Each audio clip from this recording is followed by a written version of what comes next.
It's morning already. Oh, Paimon still needs more sleep.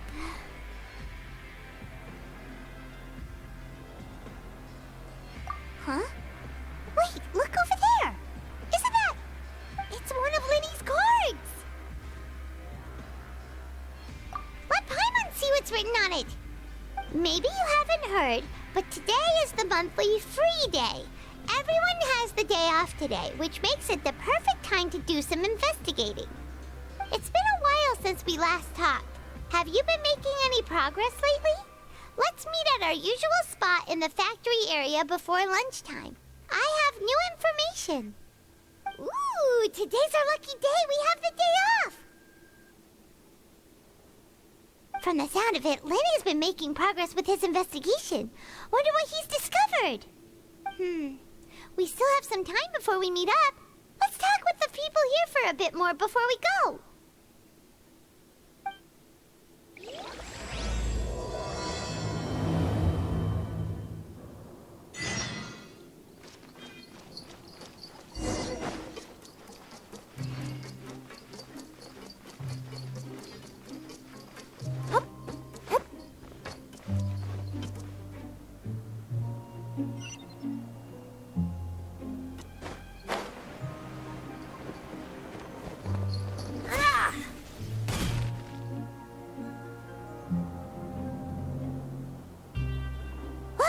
There are some people talking over there. Let's listen in on the conversation.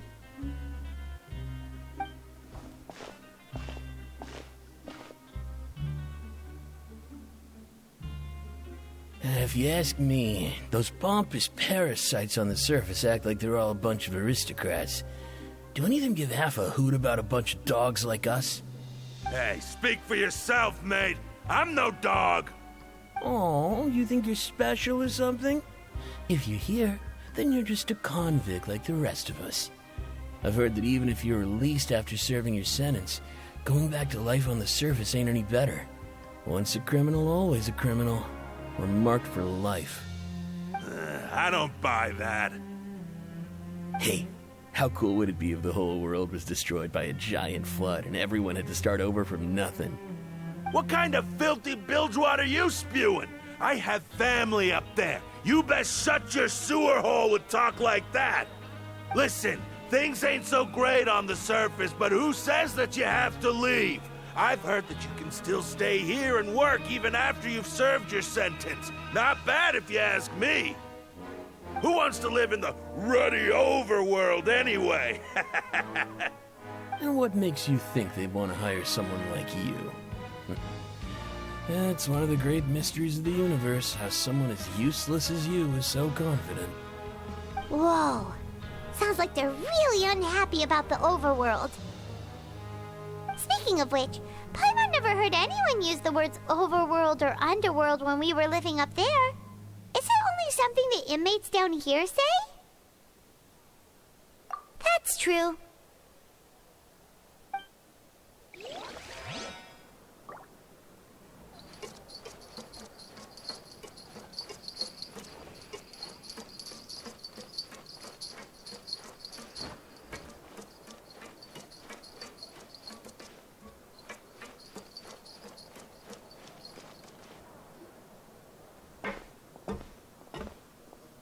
There's a group of people over there. Let's go listen in. So I said, that's not a faucet. Hey, who are you two? Why'd you come over all of a sudden? Oh, sorry for eavesdropping. Sounds like you were talking about something private. What's the matter? They're just looking to join in on our fun, that's all. Hey, don't pretend like it's okay for them to just interrupt us like that. Yeah, fine. You're lucky we don't mind extroverts that much. You hear that, Quisto? What nice! Your expressions tell me you're looking to hear some juicy info, am I right? But before that, it just so happens that I know you two. Really? Are we that famous? You're kidding. How often does anyone get a personal tour led by His Grace himself? Practically everyone was talking about it. Word has it that you also caused quite the kerfuffle. A little mistake, huh? I like the way you put it. You see, people with a good attitude can join our group anytime, unlike some of the others here. Your group? I'm Quisto, and this is Lavaroon. People usually call us the Bombshell Bros, but don't worry. We're not playing with bombs or anything. It's just that our information is always so explosive, and we blow minds on the regular. So, you two really like to gossip? Whew, you sure know how to embellish. No. You don't get it. Knowing intelligence will make things better for you here. For example, knowing who's working with whom, who has the latest rumors, who's not getting along. Wouldn't you like to know all that? Whoa, all this info's worth something, you know? You should prove you're worthy of it. I don't mind him. Quisto's always this way. Just play nice and say something to massage his ego. The welfare meals. Talk about the welfare meals. Right! That meal we had yesterday was super delicious. Paimon can still taste it whenever she closes her eyes. Is that so? To tell you the truth, I've been helping out with making those welfare meals. I've been working as a kitchen assistant for about a month and a half now. Oh, so you're the one who made those delicious steaks. Amazing. You could be a professional chef. You are correct. I am a true professional. In fact, I even went to culinary school. But enough about that. Since you like my cooking, I guess that means we share similar tastes. Listen carefully. This little bombshell will help you learn what's really going on here in the fortress.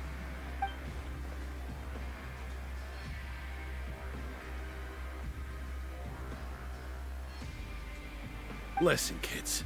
The power structure within the fortress is quite complicated. The overworlders couldn't care less about us down here. We're basically dogs to them. You've already met the one person here you should never cross, the Duke, Risley. He knows more than you think. And if he doesn't care about something, then he often doesn't bother dealing with it. Those who have the Duke's attention get all kinds of special perks. Even better treatment in the infirmary. I know who you mean. It's that Jurier character, right? I don't think there's anything useful about him at all. Why does he visit the infirmary practically every day? Is it normal for anyone to be going in and out of there so often? If you ask me, he's just faking it to get out of work.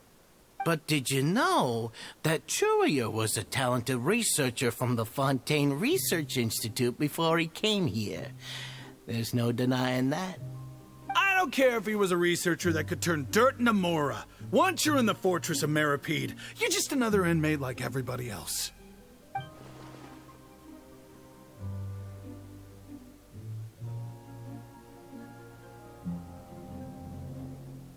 Speaking of which, the last time I saw him, he was passing by in the corridor with Lorvine.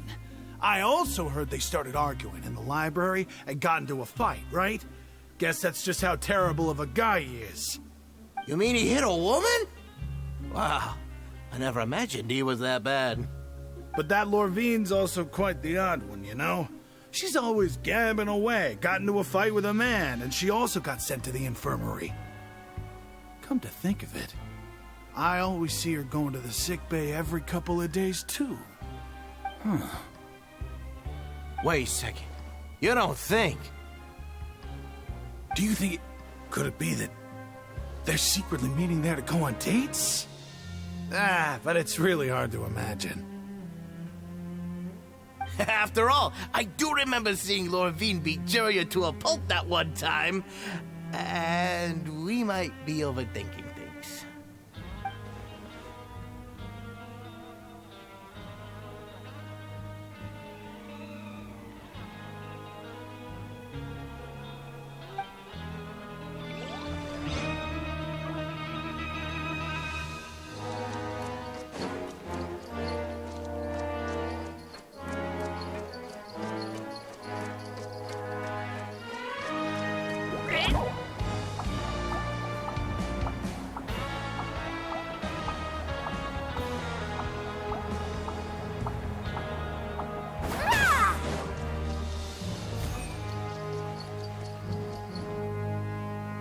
Hey, you over there?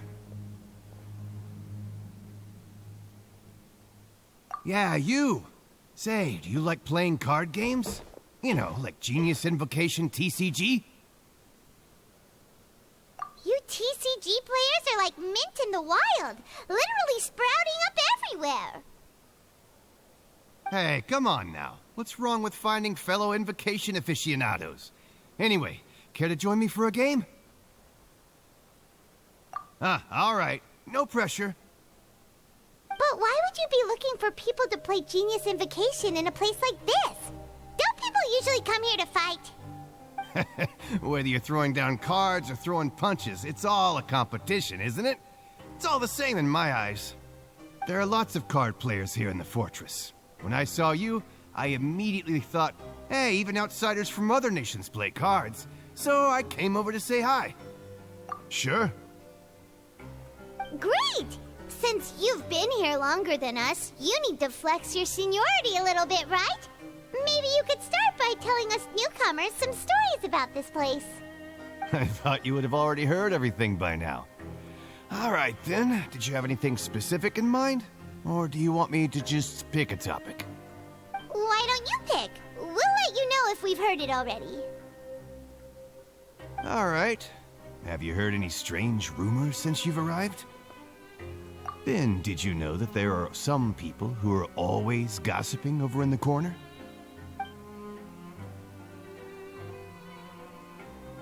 Yes, so you've already met those two. They're quite a pair.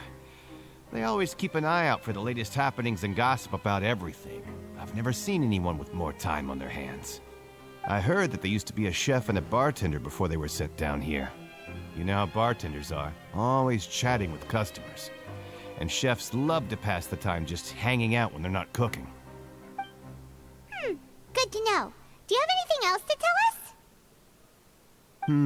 Let me think. Sounds like you want to hear something a little more tantalizing. Oh, did you know that the Duke was also a convict in the fortress of Meripede before? Huh? Wait, are you serious? That's right. The Duke was an inmate just like you and me. Seems he was exiled here for committing some crime. Who knows how he ended up rising up to become the warden, though. To go from an ordinary inmate to becoming the manager of the whole place? I'm not gonna lie, I kinda respect that. A forbidden zone? Sounds like something that someone just made up. I've never heard of that. Where did you hear about it? It's just a rumor we've been hearing, but no worries if you've never heard of it. Do you have anything else you can tell us? Anything else? Not that I can think of, but I'll be sure to tell you anything interesting I hear next time. You'll have to play a game of Genius Invocation with me first, though. Okay, we've talked to just about everyone, and it's about time for us to go meet Linny. According to the card he left us, we should go meet him in the production zone.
That look in your eyes.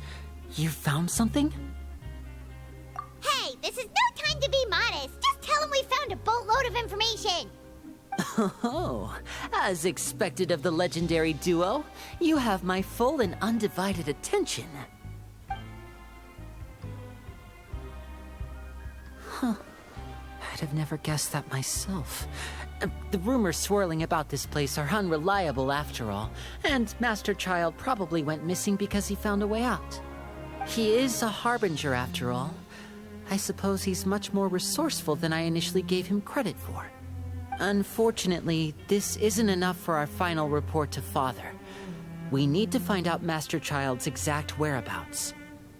Father told me that even though Master Child said he was just coming to Fontaine for a vacation, he actually had some personal reasons. His agenda might be linked to his disappearance. His escape route is already flooded, so we'll have to task someone with professional diving skills to chase after him. Well, when you put it that way, it's obvious that only Fremine would be up to the task. Bingo! Is he around? He's working today. Coming here as a group would have attracted too much attention. I'll talk to him about it later. It's the least I can do. We're all in this together, so it's only fair for us to fulfill our end of the bargain. Honestly, I'm far more impressed by you guys managing to collect all this information right under Risley's watchful eyes. Collecting information has always been our strong point. Now, let me think. To find out more information, Fremine will have to retrace Master Child's original route. And if he's to do that, he'll have to set out on the next pipe cleaning day at the earliest. That's 6 days from now. And after that, he'll probably take another 2 or 3 days to return. You can even estimate how long it'll take for him to get back? We've been working together for a long time. We know each other's capabilities like the backs of our hands. Traveler, what say you to meeting here 9 days from now? We'll be able to pick up Fremine while we're at it, too. Oh, and there's just one last thing we'd like your help with. Though we can just sit back and wait for Fremine's report on Master Child's whereabouts, we still need to make more progress on the investigation of the Forbidden Zone. Fremine's no master of disguise. Lynette's still working on getting intel from the other areas, and I'll need to spend some time helping Fremine prepare for his diving mission. So, you are the only ones we can count on. What do you want us to do? Will it be hard? Well, I won't call it easy per se, but I think you'll be able to pull it off. Listen carefully. You'll need to find an excuse to get into the infirmary and investigate the room and environs.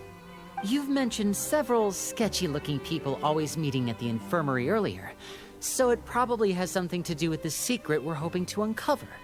You've already met the head nurse, so she'll be less suspicious of you. Investigate the internal structure of the infirmary and any active dealings within, and pass those on to me alongside anything else you're able to discover. But also, there's no need to take risks. Don't forget, safety always comes first.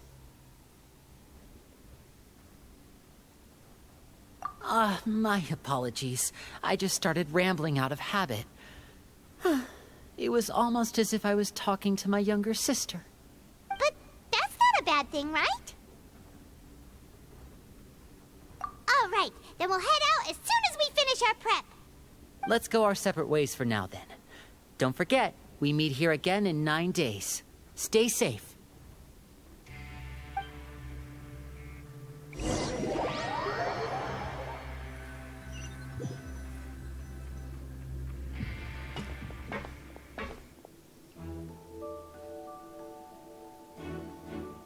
Hey, stay here for now. Paimon will take a peek.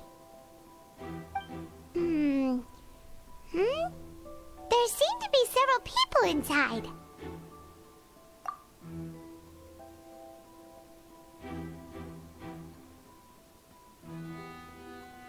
Right.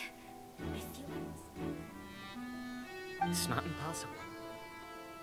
Oh.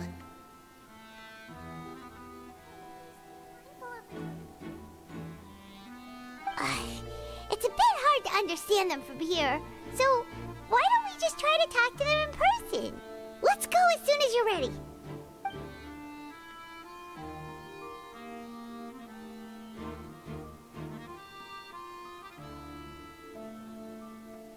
Oh.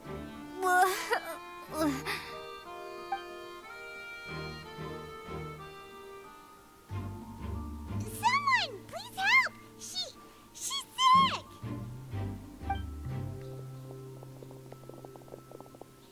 Whoa, are you okay? Oh my! What's wrong, little one? There's no need to panic. Take a deep breath before you begin. The traveler started complaining of a stomachache, and then nausea, and then collapsed onto the ground. Paimon doesn't know what to do. Freezing limbs, twitching fingers, and pale complexion. Could it be poison? Let me take a look. Please, lie down over here. Don't worry, I'll get you to the bed safely. Here, hold on to my shoulder and walk slowly.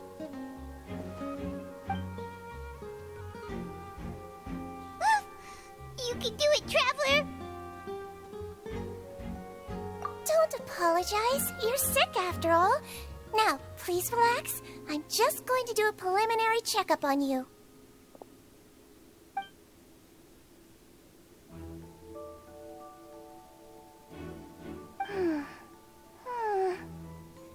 I see now. My checkup has confirmed that she's not in any mortal danger. That's our worst fear out of the way. Eh? Oh, that's good. But I'll continue my diagnosis of the patient now. Please, relax and take a deep breath.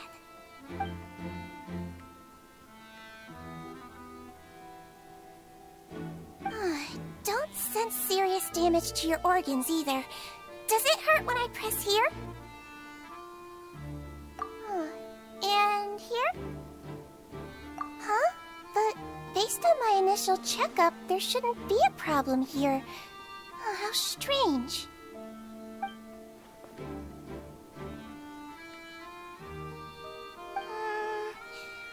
What about here? Does this hurt? Oh, I understand. So that's what it is. I think you just ate something that disagreed with you. That's all. Nothing too serious. Outside of a pretty bad stomachache when it decides to act up. So that's what it is.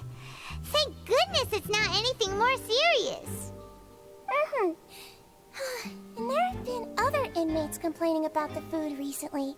I'll inform our head chef, Mr. Woolsey, of this problem as soon as possible. Congratulations! The health risk is incredibly low, so you should recover within a couple days. Why don't you take a rest here while I go get some medicine for you? Miss Levine, I'll have to trouble you to help me look after this new patient while I'm gone. Very well. And she hopped away just like that.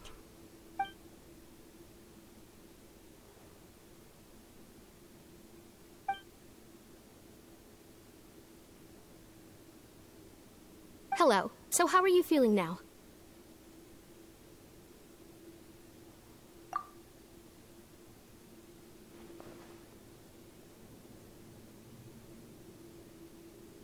Her stomach aches really bad. She was stumbling about the whole way here, so Paimon's really worried.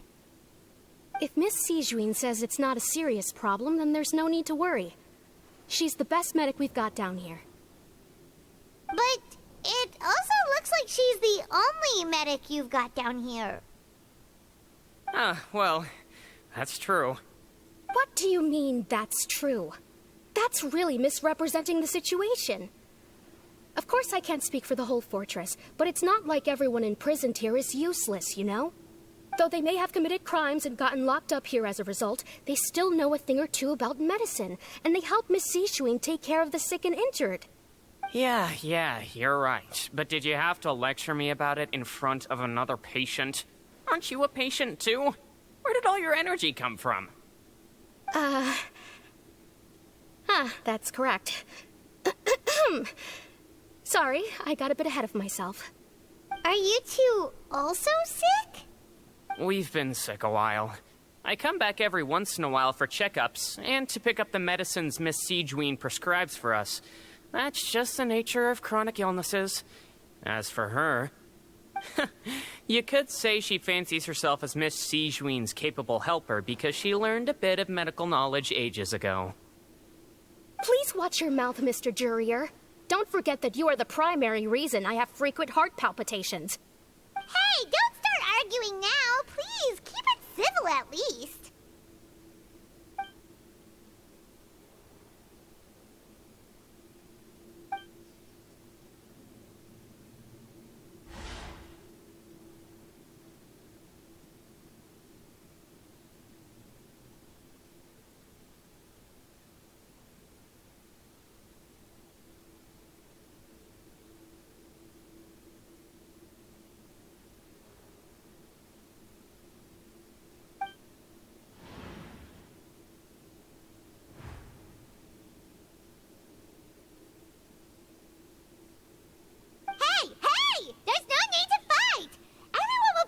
Someday, so there's no need to argue over silly things like this. But... Release.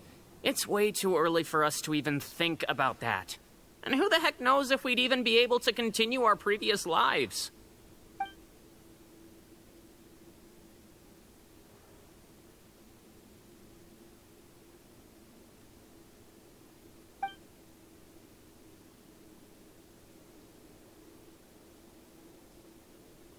Please allow me to end this boring and useless conversation. Oh, and Mr. Jurier, I don't want to see your face here again anytime soon. And same to you, Miss Lorvine. Anyway, that was more than enough rest for me, so I'm going to get out of this excessively noisy place. See you later, everyone. He just slowly walked off like that? That's just what he's like. I'm sorry you had to see all of that. I'm Lorvine, and that's... Well, his name is Jurier, but I hope you'll never have cause to remember his name. You really can't stand him, huh? I mean, can you blame me? Look, who would like someone who's as arrogant and obsessed with weird research topics as he is? But there's no need to keep dwelling on him. I'll accompany you two for a while. Miss Siegewien should be back soon, and I'm sure you'll feel better as soon as you've had some of her medicine. No, it's nothing. I'm back! Did you rest like you promised? Thank you for getting our medicine, Miss Siegewien. Did you all cooperate with your bed rest? I trust that nobody got up to walk around. Good. Here, this should be 2 days' worth of medicine for you. Take 1 pill now, and then continue your bed rest.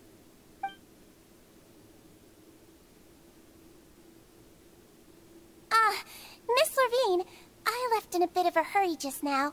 Do you still remember if we discussed the color of the pill that you should be taking today?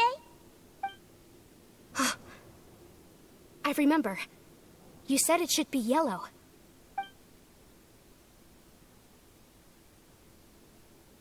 Yellow, huh? I understand. These are yours. Please, make sure to go to bed early after taking them tonight. You'll benefit from a good night's sleep. All right, then I'll also be on my way now. I hope you feel better soon, too. See ya! I'm going to fill out your medical record now. You're widely known as the Traveler, right? I just want to double-check a few details, if that's all right with you. Those two made quite the commotion just now, so why don't we let the Traveler rest? Paimon can answer the questions instead. So her primary symptoms are abdominal pain, with secondary symptoms of nausea. Is there anything else? That's it. All right, then. Is there anything we should know besides to take the meds? No, her base constitution is quite good, so I'm sure she'll recover quite quickly after taking the medicine. Please, make sure to stick to bland or less stimulating foods. And don't stay up too late at night. picture.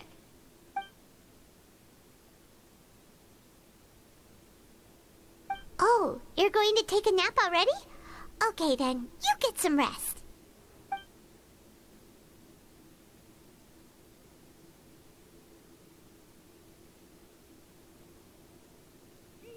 We've been to lots of places together. She may look a bit under the weather now, but she's actually super strong. So you're the best of companions. Well, don't worry, she'll recover soon.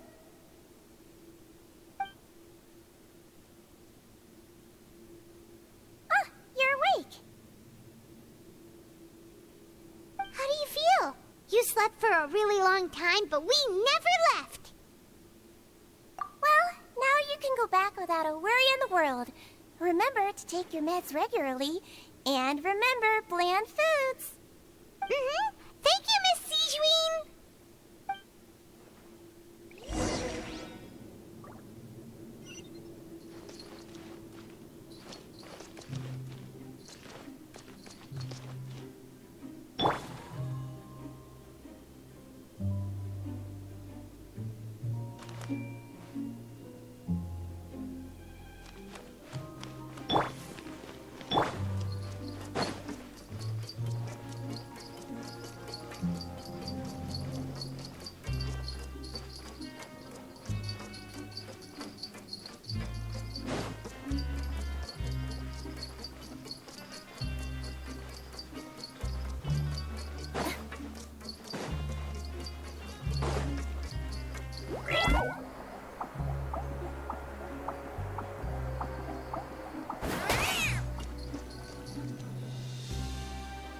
Are something. To be able to fall asleep like that and even sleep talk the entire time, you scared Paimon half to death!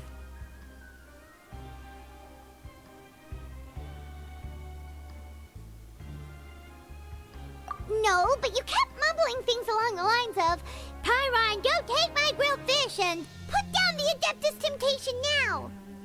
Paimon talked with Sijween the entire time you were asleep. She seems like she's just a sincere nurse, and Paimon didn't notice anything unusual in the room. Are you sure we're not going off track with the infirmary?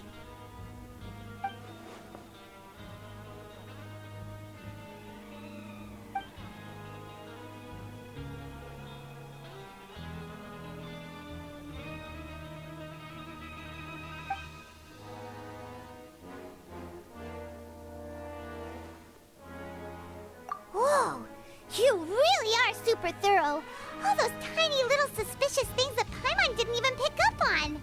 We've got to get the info to Linny.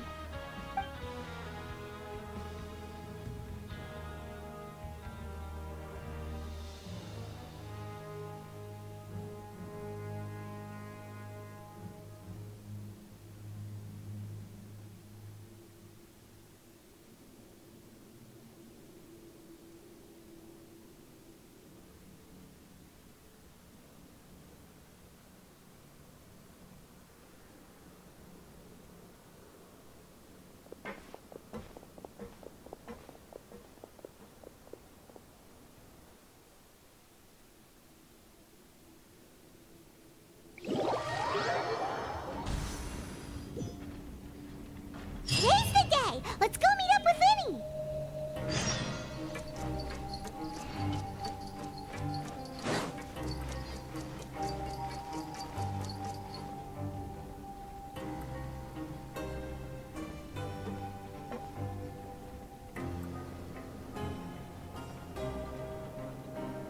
Oh!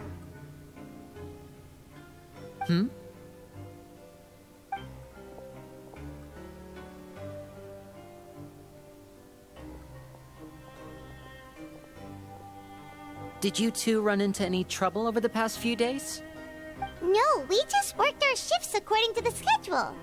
Nothing weird happened. That's good.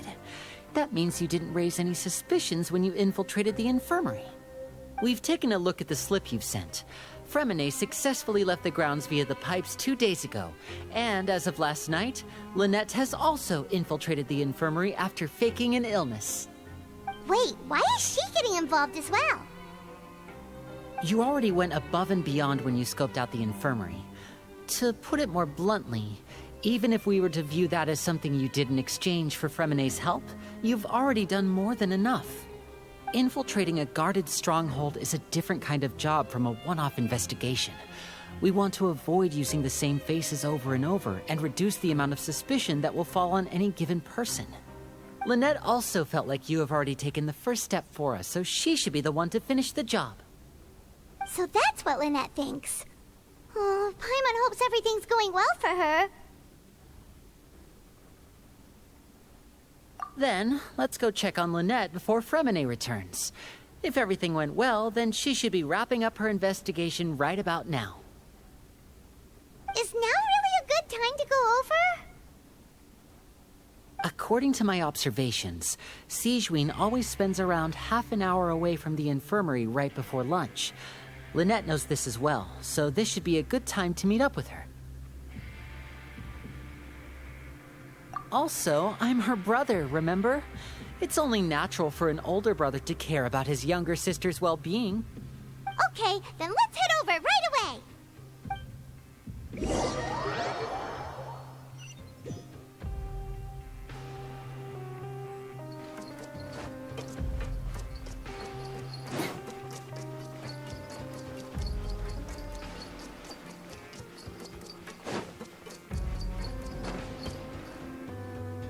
Lynette should be here right now. Huh. Strange. Lynette?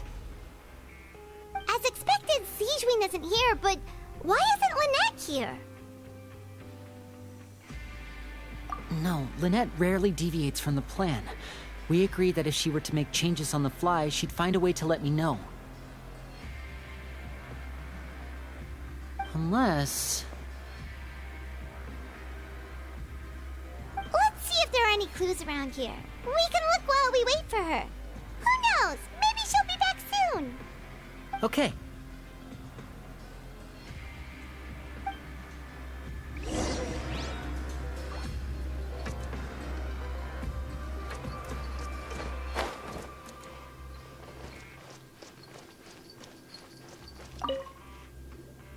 There are some books here and a few files. They all look like medical records. Advanced nursing, how to raise the spirit of your patients, a quick guide to the psychology of emotions, and the meaning of laughter. These sure are some interesting books. Who knew Sigewinne would be interested in these kinds of things? She even has books on understanding people's motivations and feelings. Is it because she's a Melusine? Or does she have a need to understand her patient's emotional state? Seems quite normal to me. These are skills that would come in handy for a nurse from time to time.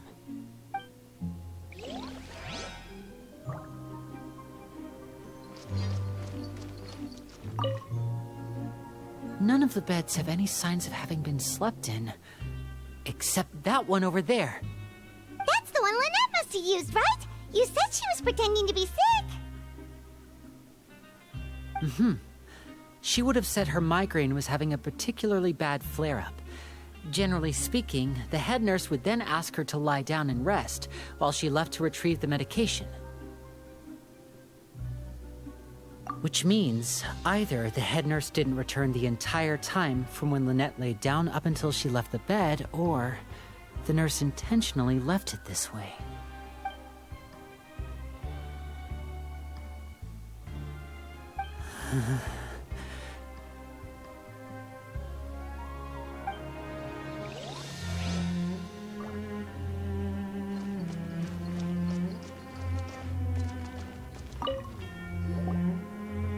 This is it! We saw it before! Wait, this thing?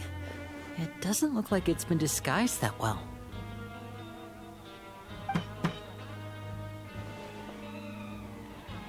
The space behind it is empty. From its size, I don't think it's an entrance that is meant to be taken apart. There's probably a mechanism around here somewhere. Could Lynette have tried to get inside? But if that's the case, she would have contacted me for sure.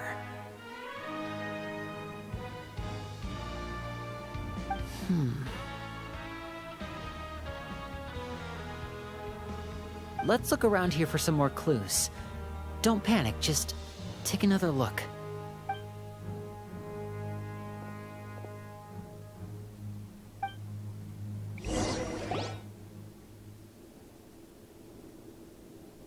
Hey, you guys, there's a slip of paper over here! A slip of paper? It's right over here, and there's a bunch written on it too. It reads, "Out of respect for your usual practices, I'll use a piece of paper or card as the medium to pass on my message. You may consider this as me giving you my best regards." This is...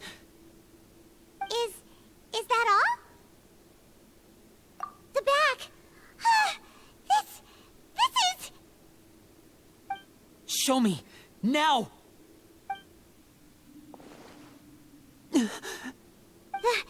That look on your face. Paimon's reading it now. Would you care to guess where Miss Lynette of the Fatui could be right now? No. Could she have... Is she already... Wriothesley. Did he deliberately leave the infirmary unguarded to use it as bait? Wait, you mean he was aware of our goals from the very beginning? But why? We didn't run into any trouble last time, and he also never reached out to us since. Yes, that is a crucial question. Wriothesley, he doesn't do anything without a clear goal or reason. So this means he had no concerns about your activities from the very beginning. You're not from the same camp as us. You were sent down here by Nervulet, so you have no conflict of interest with Wriothesley. We're a completely different story, though. I'd like to know that, too. Why did he only go after her? Don't panic. Just think everything over. I have to stay calm. This is not like what happened last time. The situation's different now.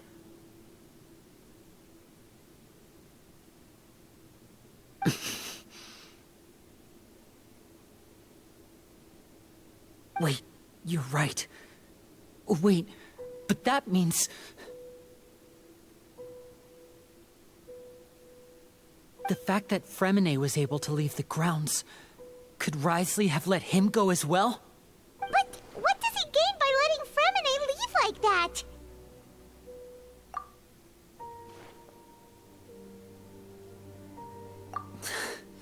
So he's challenging me and trying to provoke me, I'm sure of it. We never should have sent out Fremine. We had to go through all that trouble to find an opening to sneak him around the guards and into the pipe, and we even thought luck was on our side. If Wriothesley let him leave on purpose, then he's probably in a terrible spot now as well. Lenny's getting more and more panicked. We have to calm him down. Don't be like this, Lenny. Fremine wouldn't have left if we hadn't told you about Child. That was our fault. No. I'm the leader of this operation, and I'm the one responsible for this team. I was the one who failed to protect them. I'll go talk to Wriothesley. Hey, don't be reckless! Traveler, please, talk some sense into him! I simply cannot allow Lynette to be abducted again. I have to go. I'll find a way to get them back! He's rushed out the door! After him!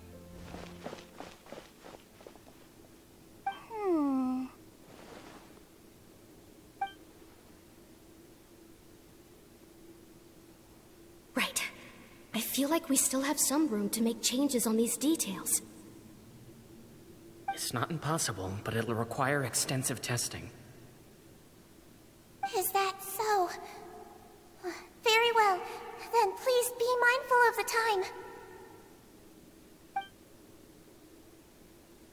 Huh? Is someone? Pack everything up. Whoever's outside is eavesdropping. They'll probably come in once we stop talking. Someone! Please help! She's sick!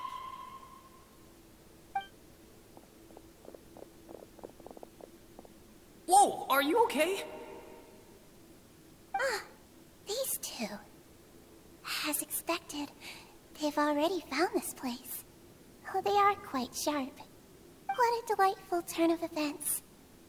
I like smart people, but I also like playing dumb. I like the feeling of being trusted. Oh my! What's wrong, little one? There's no need to panic. Take a deep breath before you begin. Being able to read human expressions is quite the useful skill. Wait! Wait! It's no use. We have to catch up to him.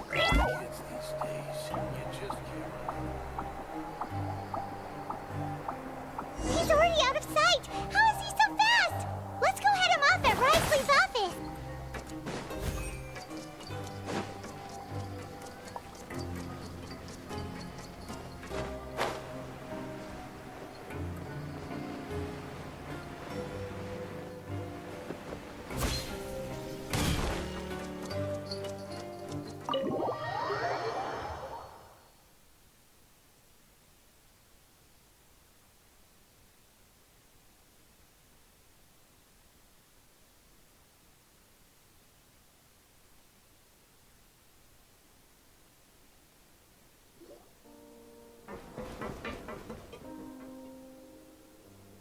Come out and face me, Risley!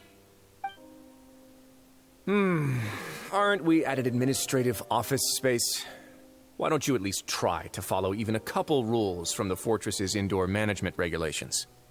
What did you do to my sister? I ran into the young miss at the infirmary. I'd heard that she was suffering from quite the migraine, so I decided to invite her over for a cup of tea. I do have some teas in my collection that can work wonders against such an illness. Stop joking around! Where did you take my siblings? I have also heard that your performances are quite the spectacle. Miss Lynette would sometimes enter a box filled with water, only to emerge the next second from another place altogether. Maybe she'll appear behind you right now if you were to turn your head. Is he trying to trick me into turning my head? No, he's probably not looking to attack me right now. All of the hostages are in his hands, and he's even in the mood for small talk. That means Lynette is probably still alive. You knew we were investigating the infirmary from the start, so you deliberately aroused the Traveler's suspicions and baited us into continuing our investigation, just so that you'd be able to kidnap Lynette. As for Fremine, no, you probably didn't even interfere with Child's escape. You let him go, so you could purge the Fatui members that we had planted into your ranks. There was no need to do so. The Fortress of Meripede is a pretty pleasant place. Most people enjoy their lives here. The only ones who act differently are those with personal agendas. It was quite easy to identify your colleagues. You removed our original members and spread the news of Child's escape so Father would assign our team to come down and investigate. Fremine has also fallen into your hands, right? If you're oh so omnipotent and so in control, why would you need hostages? One correction. Lynette is in my hands right now, but Fremine is not. He's not? What do you really want? Lenny! Oh, wonderful. Everyone is here, so I'll only need to say this once.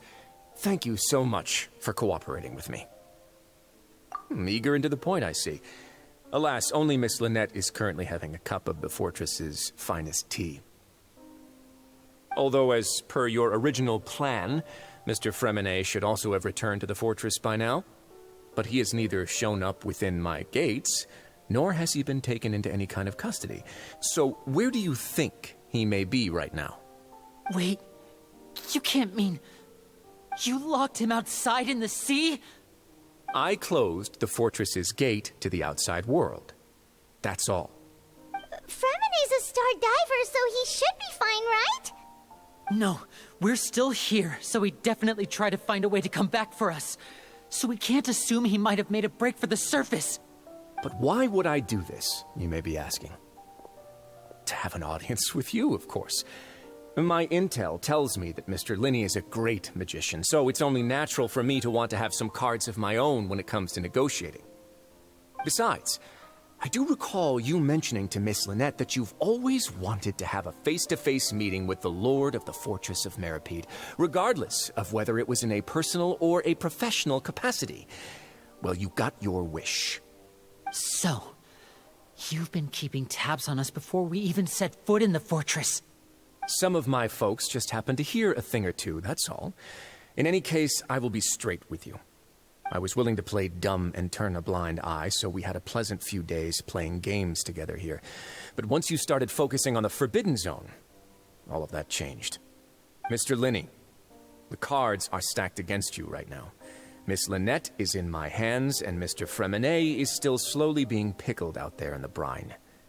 You know just as well as I that he cannot last out there forever. You need do but one thing to guarantee their safety. I would like you to contact your superior, and ideally invite her over for a cup of tea with me. You want to see Father? But why should she bother giving you an audience? Well, if she cares for the well-being of her dearest children, she should have plenty of motivation to join me for a parents' evening. I've heard that the bonds between the members of the House of the Hearth are like the bonds of family. I don't see why she would refuse.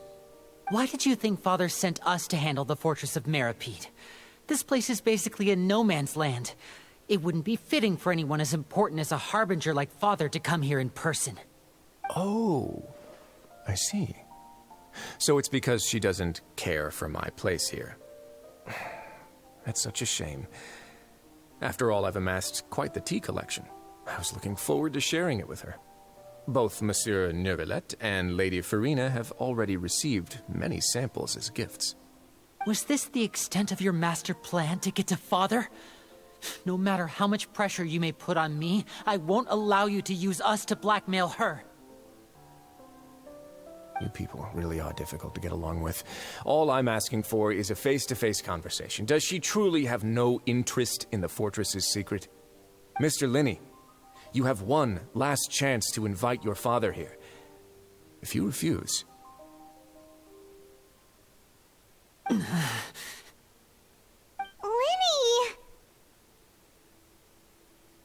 Instead of asking why I'm doing this, why don't you try to see things from my perspective for a second? From the very beginning, the Fatui has been actively infiltrating my fortress. I gave you a warning by cutting off the first few operatives I found, but that only caused you to double down. Had you given up on the fortress then and there, I'd have no reason to want to talk. Mr. Fremenet left the fortress on his own, and Miss Lynette tried to pry out my secrets right in front of me.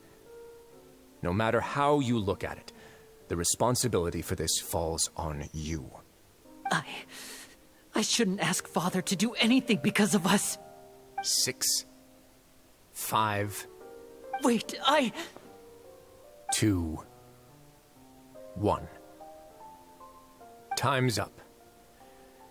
It really is a shame, Mr. Linney. Risley! Negotiations have broken down. Please leave, ladies and gentlemen. It's time for my afternoon tea. Yeah, listen to the Traveler. If you can't talk to Linny, can you at least talk to us? You do realize that I'm only letting you go because of Neuvillette, yes? You're here helping him out, and I've already done my best to stay out of your way. But that doesn't mean you can just do whatever you want. The fortress may be small and remote, but it still has its own set of laws. Then how about this? Those who are capable deserve respect. You've spent quite some time investigating my home turf by now, so why don't you tell me a thing or two about what you found, I'll ask you 3 questions. Answer all of them correctly, and I'll agree to your request. Question 1. Regarding the hidden rules of the production zone, what is the truth behind the one about not being allowed to work for 3 days in a row?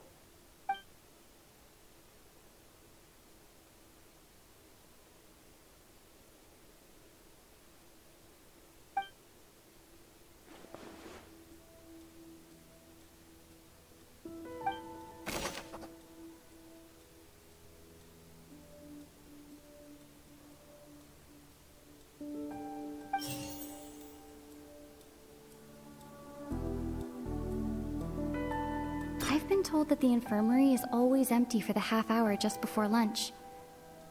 But what could Sigewinne be doing during that time? The Fanta promoter has been struggling because he doesn't recognize the real value of coupons. Meanwhile, the Duke believes that only idiots who don't understand the value of coupons would spend them on Fanta. We often see Miss Sigewinne observing the prisoners at work near the production zone. It seems like she can perceive the general state of a person's health just by looking at them. The research note said that the Melusine race perceives the world very differently from humans. Because of that, the Melusines have also developed a sense of aesthetics that appear rather strange and alien to humans. According to Collins, the Pancration tournament only took place because the Fanta company sponsored it. I've been told that the infirmary is... The Fanta promoter has been struggling. We often see Miss Sigewinne observing the research note said that the Melusine race perceives...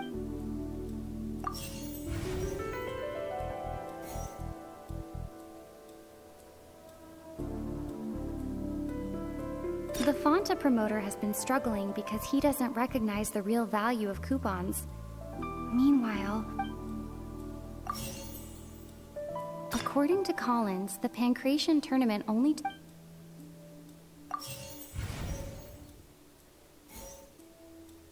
We often see Miss Sigewinne... Fanta's internal reports suggest that they're starting a new trial of an unnamed and unpacked... According to Collins, the Pancration tournament... We often see Miss Sigewinne I've been told that the infirmary is always... The Fanta promoter has been struggling because he doesn't recognize the real value of coupons. Fanta's internal reports... The Fanta promoter has been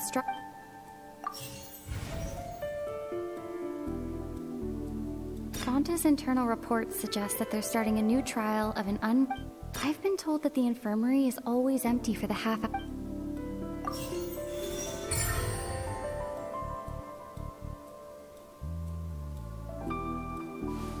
So that's what's going on. Paimon understands it now. Who would have guessed? The hidden rule of the production zone. People are not supposed to work 3 days in a row, and if they do, they'll get strange meat in their welfare meal. At first we thought this strange meat must have something to do with the people who disappeared, but in reality, they were all prepared by Sigewinne, the head nurse. She often visits the production zone to observe the workers' health and makes a note of anyone who has worn themselves out after 3 full days of work. Out of her sense of duty as the head nurse, as well as her genuine concern for the workers' health, Sigewinne visits the cafeteria right before lunch and cooks an extra dish for those who can use the stamina boost. Sigewinne has only the best intentions with her surprise gift and doesn't want anyone to find out about what she does. However, unfortunately, Melusines as a race perceive the world differently from humans, and their sense of aesthetics is even more alien to us. The recipients of her lovingly prepared special meals cannot taste the care within and usually just freak out. Are we on the right track? Not bad. You've uncovered Sigewinne's secret and even guessed her intentions correctly as well. It's nice to know that her efforts have not gone unacknowledged. All right, now for my next question. There are also some hidden rules in the Pancration Ring, including the one that you're not allowed to support both sides of a fight. Why is that?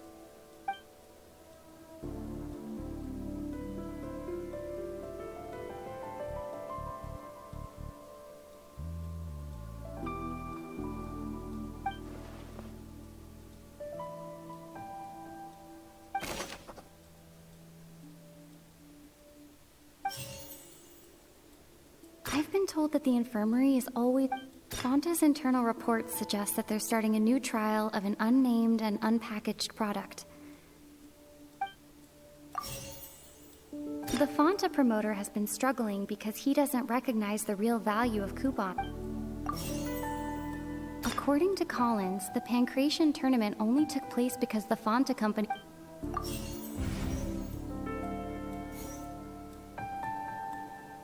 The research note said that the Melusine race perceives the world very differently from humans. I've been told that the infirmary is all... Fanta's internal report...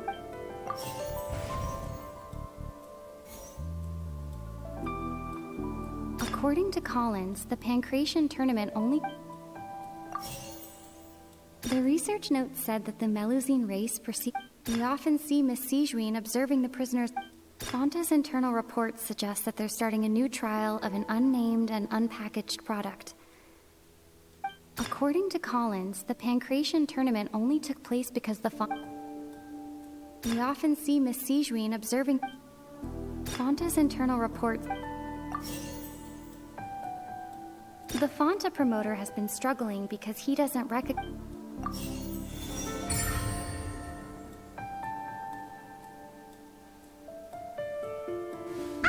Paimon gets this rule too now, so there really was nothing to be afraid of. That hidden rule of the Pancration ring is about how, people are not supposed to bet on both boxers at the same time.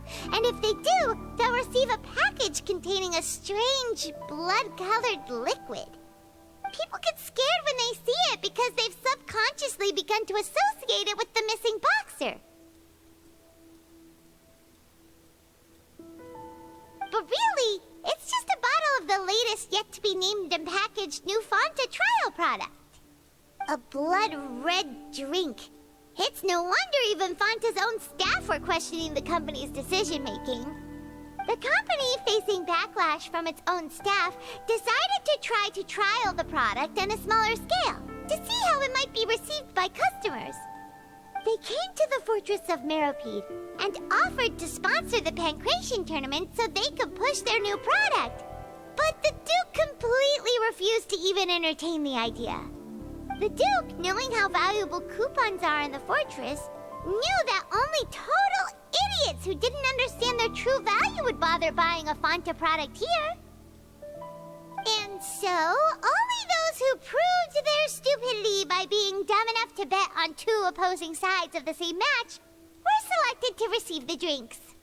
I acknowledge the effort you've put into bringing the truth of this mystery to light. Although, based on your description, that Fanta promoter is a bit too careless with his words, I may just reconsider my collaboration with the company. All right, and here's the final question.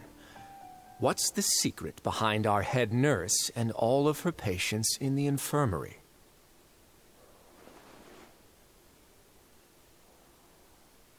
Stop your cruel and pointless games, Risley! You know that we haven't finished our investigation, so there's no way we can answer the last question. The thought of sparing Lynette and Fremine never even crossed your mind. You'll pay for this! Ah! Lenny, are you alright? Oh, close one. I owe you, Sijuin. That was a fantastic shot. It was nothing, Your Grace. Sijuin? Though this gun may look like a toy, it's actually fully functional, as I just demonstrated. Sijuin... You... Not at all. I am merely a resident of the fortress, and thus protecting it is my duty. When Monsieur Nervulette asked me to come here, he told me that my job would be to take care of the well-being of everyone here. I am merely discharging my duties. But if you mean what you just said, then isn't Linny someone you should be looking after as well? Isn't he a resident here just like the rest of us? But I really am just doing what Monsieur Nervulette told me to do. Everything I did, I've done to protect them. Had I not, they would be in far more dire straits right now. His Grace knows it too, right? Your Grace? Mind proving my innocence to them? My dear Sijuin, whatever shall I do with you? Would it have killed you to just wait another minute or two? Well, it's nearly time after all. The way you do things can be truly frustrating sometimes, Your Grace. I figured I should try to talk some sense into you. What are you talking about? What time? Take me if you want, but let them go. How touching. Can you just give me one more minute? Don't be like that, Your Grace. All right, everyone, calm down. 2 more visitors will be arriving any time now. I'll go get a cup of tea. Miss Siegeween, I leave Miss Lynette in your care. You... What are you doing? I believe I hear footsteps.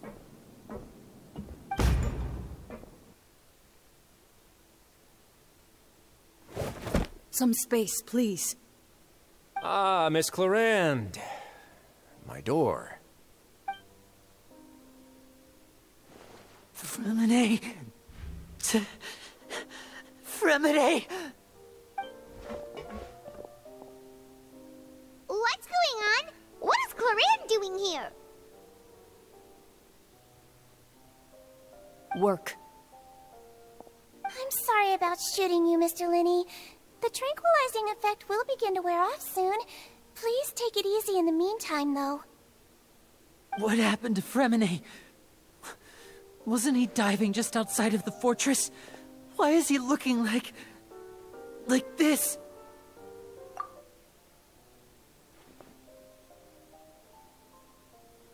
A flushed face, an accelerated pulse.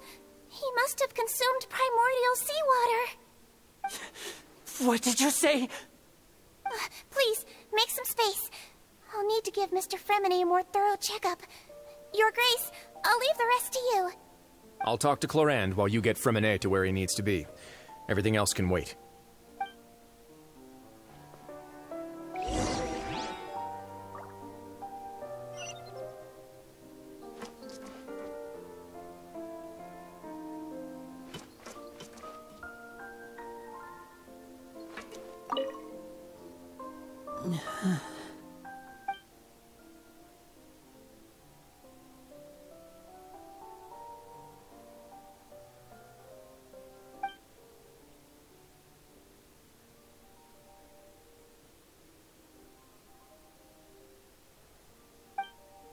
How is he? These symptoms are probably caused by an acute ingestion of a large amount of primordial seawater. Still, his condition is not critical. Of course, it would be best if he stayed for further observation. Let's leave him here for now, and move him to the infirmary once he's recovered a bit more. Sorry. I am aware that the infirmary may not be your favorite place in the world at the moment. We do only have a single clinic in the fortress, however. Why would he ingest a large amount of primordial seawater after leaving the fortress? How could that possibly happen? Please, look after Mr. Fremine for the moment. I'll go fetch some medicine and a respirator. Oh, I'll bring Miss Lynette back with me. Where is she? How is she right now? Oh, she just took a nap in an empty room after I tranquilized her. If my calculations are correct, she should also be waking up right around now. You might not believe me, but His Grace and I actually made some snacks and tea for her.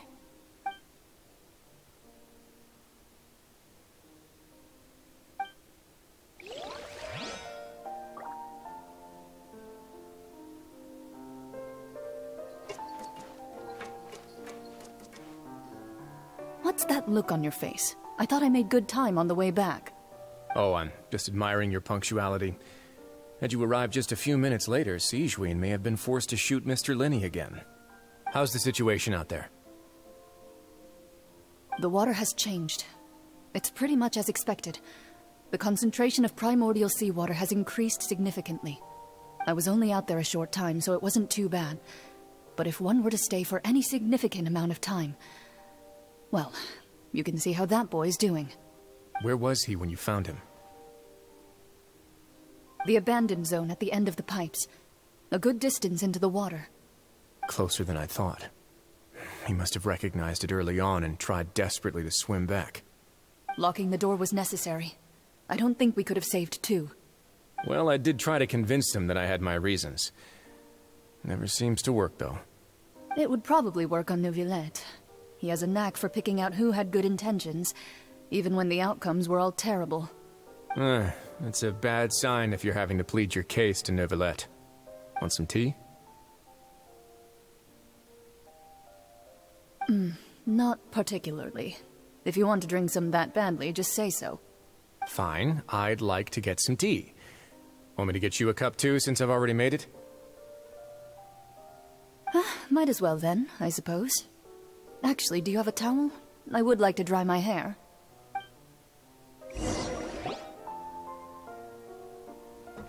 Linny, are you okay?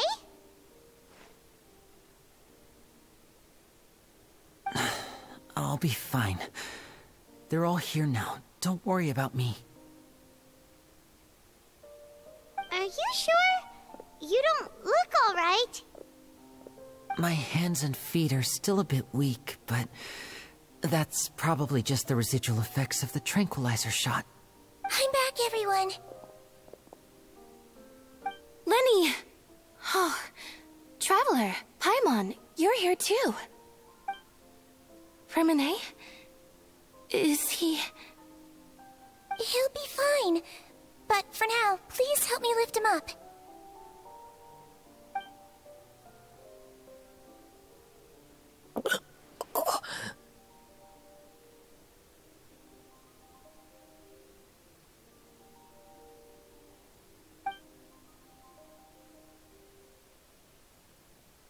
His breathing's beginning to slow down. Give me a hand and help me get him to the infirmary. Yeah, I'll take him from this side. Lynette, together? On it. Traveler, you seem pretty worried about him. Want to come with us? The Duke and Clarande are gone. They probably went to get some tea. The Duke will explain the truth in just a bit. Miss Clarande will need a break, since she only just returned from rescuing Freminet out of the sea.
He's awake.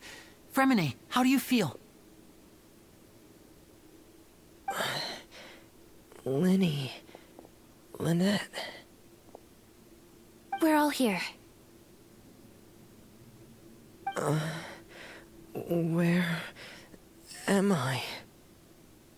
The infirmary, at the Fortress of Meripede, Mr. Freminet. And you are no longer in any danger. How do you feel? Don't push yourself if you're not feeling up to it. Traveler, Paimon, It's been so long. The sea! There's something wrong with the seawater. Shh, it's okay. We can talk about it after you've recovered.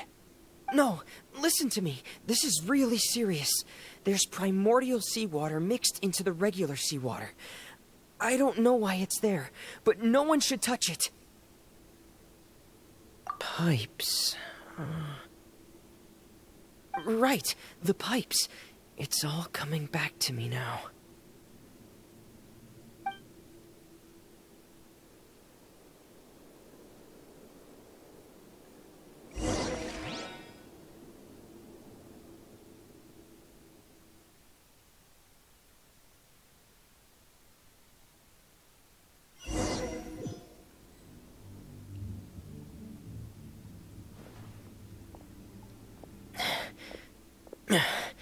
I'm in. Seems like this pipe hasn't been used in a long time. It looks abandoned.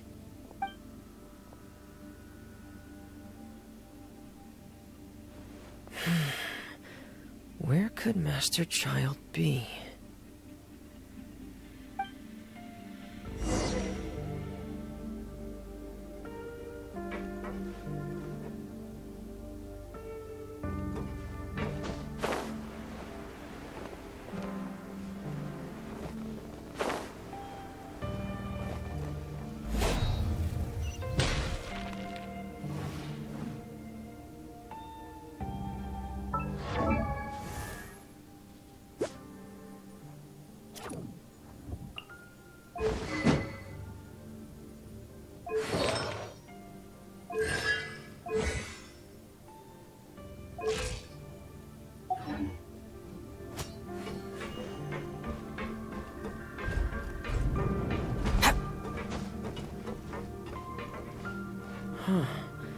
This mechanism looks like it's been tampered with.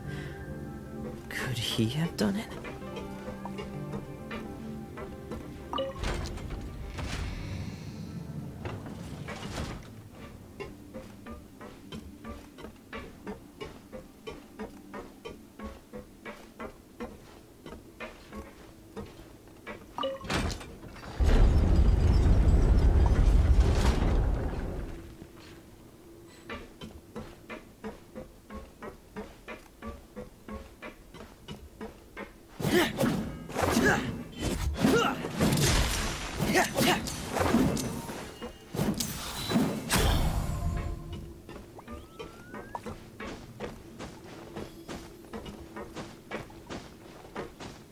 Frost is coming!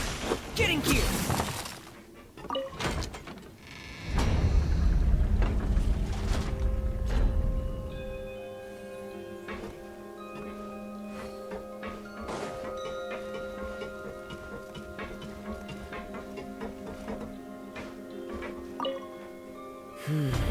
It's getting stuck on something.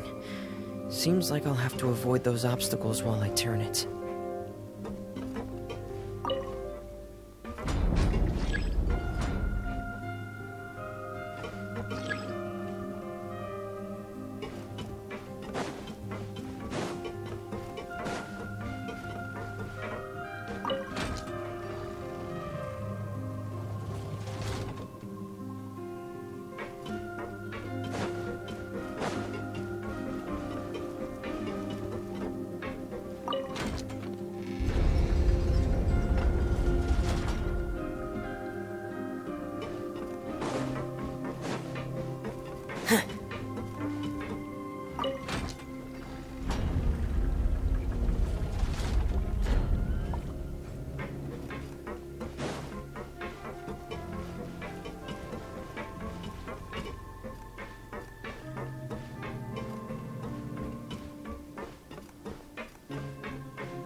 This is where the water starts. Okay. Master Child probably dived into the water. I'll go take a look as well.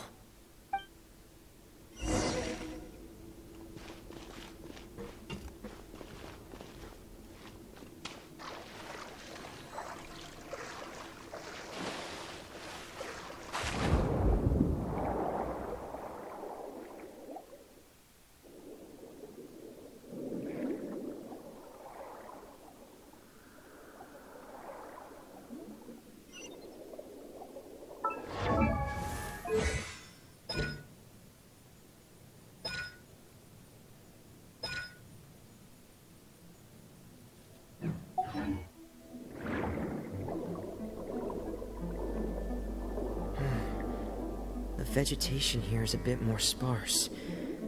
These traces aren't natural. A person must have left them, and recently. I should be going in the right direction.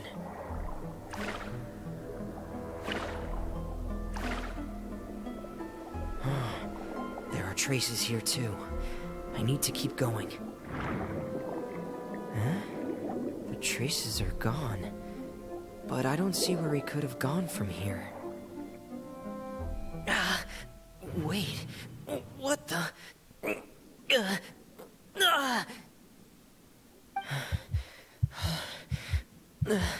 My heart is racing, and it's getting harder and harder to breathe. What's going on?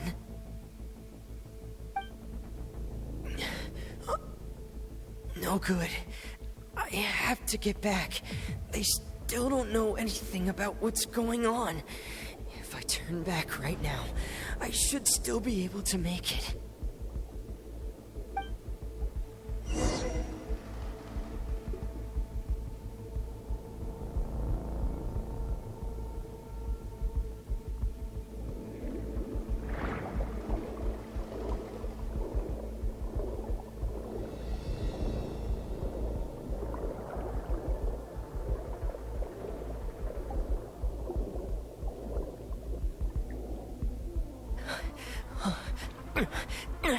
I can't die here.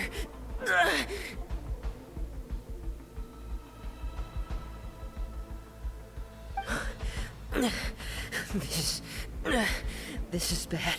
I'm feeling worse and worse, and I'm still underwater.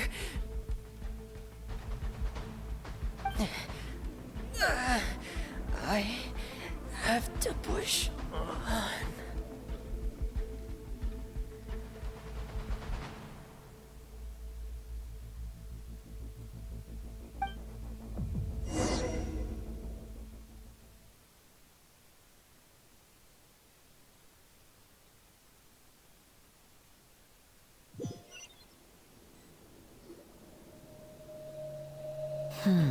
So, in other words, the trail you were following vanished, and you had no idea where Master Child could have gone. But there was also no obvious place for him to have disappeared to. That's right. I tried my best to swim back, but I had already put some distance between myself and the fortress, and I just couldn't find the strength to keep going. I probably passed out some time after that. And you know the rest. Miss Clarande brought you back, but we also don't know why she just suddenly appeared at the fortress, or why she went out to save you. Miss Clarande, you say? I must go thank her in person. You're still too weak for Monet. You can go after you've had some more rest. Miss Lynette is right. I believe Miss Clarande will stay here as a guest for another few days, so there's no need to hurry. Guest? Then I can assume Risley was the one who invited her to come down here? You should ask His Grace about that. He'll be able to explain better than me. Yeah, it's about time he actually told us what's going on. Wanna come with us, Lenny? No, please go on without me. I don't want to leave just yet. Lenny. The logical part of my brain is aware that we're safe right now, but I still can't bring myself to leave. Both of you are just in danger. Understood. Then let's just sit together for a while. In that case, I'll leave the infirmary to you. The Traveler and I are going to head out for now. As long as you stay in here, I don't think you'll be disturbed. Thank you.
I take it Mr. Fremonet's condition has stabilized?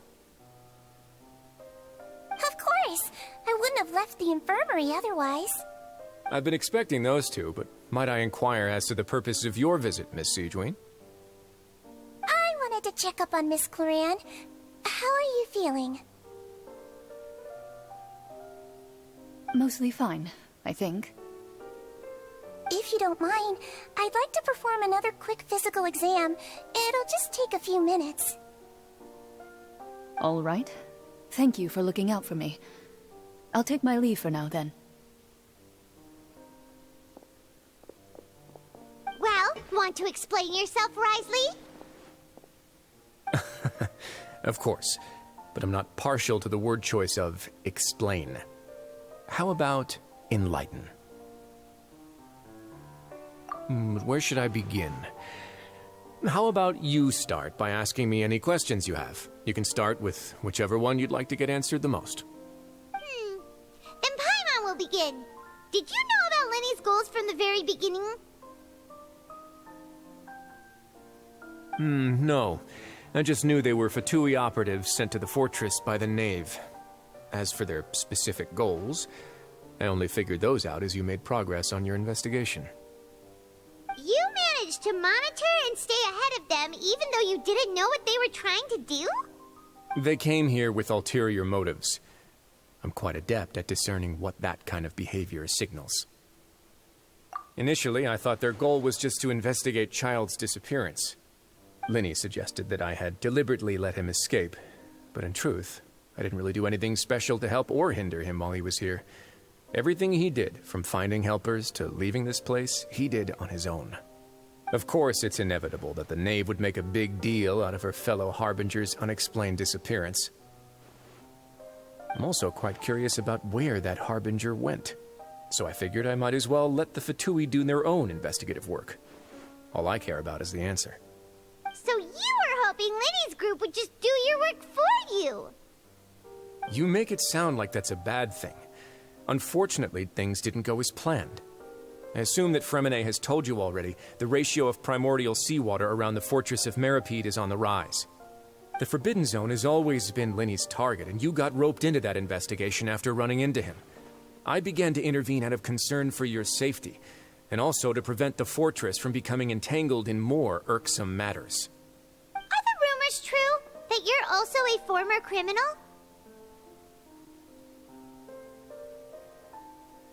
Now, why would you put it like that?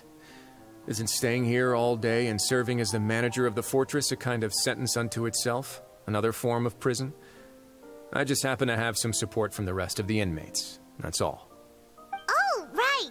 Paimon wanted to ask, who invited Cloran down here? Me, of course. I paid her good mora to come down to the fortress for some field work.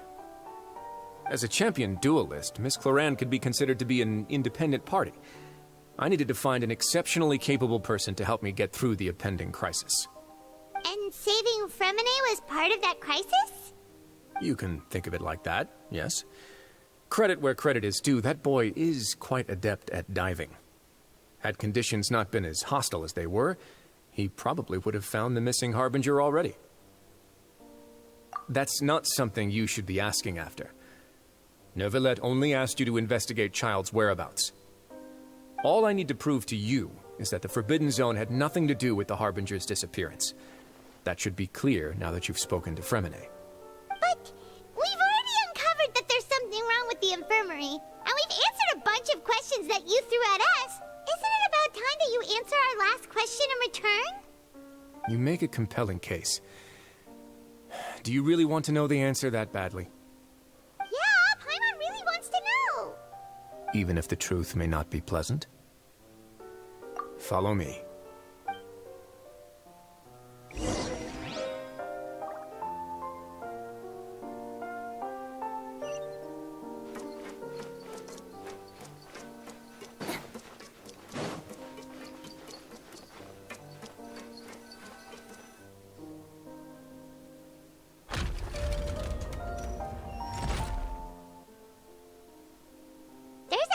Door here? And a whole basement behind it?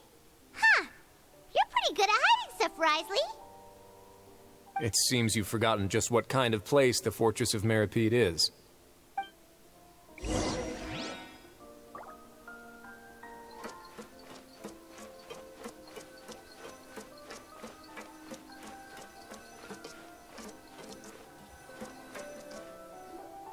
Stand on the central plate. Wait, is there a secret mechanism or... Whoa!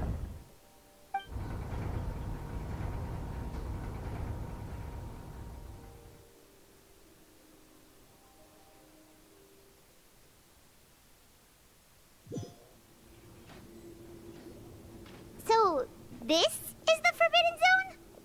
Honestly, for a place so well hidden, Paimon sure doesn't see anything special. What a huge door! There are 3 such isolation gates in total. Generally speaking, I'm the only one who's allowed to go inside. Hence the name Forbidden Zone. Am I correct to assume you're going to run on back and tell your little Fatui friends everything? Well, Paimon wasn't thinking of keeping anything from them. Well, I'd advise you wait until you've seen the whole truth of this place for yourself before deciding whether or not to tell them.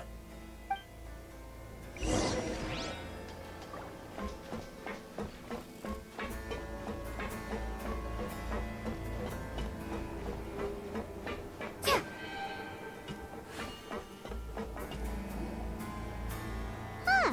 So there's a switch on the side. Stand back.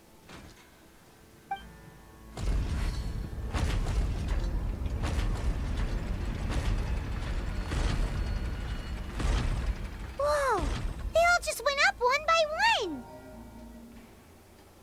Go on, have a look.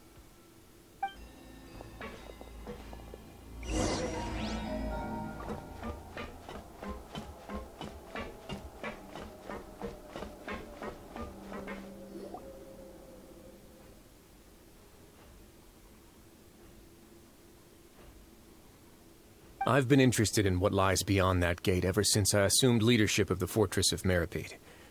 Of course, it would be unwise to recklessly open it, but it'd also be risky and negligent to simply ignore any potential danger that could be behind it. The readings on that dashboard have not budged since the day when I first laid eyes on this place. But over the past year, The needle has crept upwards from its original position, likely because some parameter it's been tracking has changed, if only infinitesimally. Normally I would have ignored it, but I happened to have some free time when I noticed it, so I investigated. Any guesses what the reading could be tracking? Very reasonable guesses. I've considered both of those as well. Unfortunately, our dashboard is tracking something less ordinary. The temperature should vary with weather and climate changes, so for something that rarely shifts, the water pressure is more likely. We ran a few tests to increase the pressure from the outside, but the readings didn't change at all. Later on, a few more possibilities occurred to me, such as a potential connection with the primordial sea. I began to make a few preparations based on that hypothesis. Over the past few days, the needle has moved again. With that, and the symptoms that Fremine displayed after leaving the fortress, I can now confidently conclude that the readings represent the concentration of primordial seawater in the seawater nearby. The concentration of primordial seawater? But we're already under the sea! And that is precisely the problem. We're at the bottom of the sea, and now we're surrounded by toxic seawater. Somehow, primordial seawater got mixed in, and the concentration is steadily rising. Yes, that's very likely. But forget about the two of us! Not even Novelette knows where the primordial sea could be, much less where we could find and plug a leak. Oh. Oh! Seems like you've figured it out. I believe the primordial sea lies directly beneath this sluice gate. For some reason, the primordial seawater levels have risen significantly, and it's now very close to us. The indicators are now red. Although the gate still stands, some primordial seawater has already leaked out and mixed into the sea around us. If this continues, soon it will no longer be able to hold back the primordial sea at all. Yeah, you know what the legends say. If this place falls, then everyone in Fontaine will be turned into puddles in the span of a night. But that's just too weird! Why would the Fortress of Meripede be built right above a sluice gate for the primordial sea? Who built this place anyway? Your expression tells me you think this might be part of a vast, complicated conspiracy. To be honest, you might find the actual answer may be exceedingly boring. It's just that the secret of the Forbidden Zone had been long forgotten by the nation before I rediscovered it with my research. There's no single founder of the Fortress of Meripede in any traditional sense. What we know about its history has been left to us by the people who used to live here. When the previous Hydro Archon Egeria ruled the land, all convicted criminals from Fontaine were exiled. The people drove the criminals away like a wolf pack chasing away the banished. The criminals received no sympathy of any kind from the people. They were exiled to the desolate seaside, where they experienced only pain, struggle, and the bone-chilling cold. Some of them began to repent, and prayed to the Hydro Archon, asking if there was still anything they could do. The Hydro Archon took pity on them, and said, "You may go guard my secret, deep underneath the waves." And so, leaning on the power of the Hydro Archon, they gathered underneath the sea and began to build a fortress. They became a community down there in the deeps, and over the years helped it to grow. As the number of exiles increased, more and more people joined the community. When the first group of exiles died, they left the yet unfinished fortress to their successors. The Hydro Archon continued to lend her support, allowing the fortress and what it stood for to continue growing ever larger. Before long, this dark underwater fortress became the sinner's only home.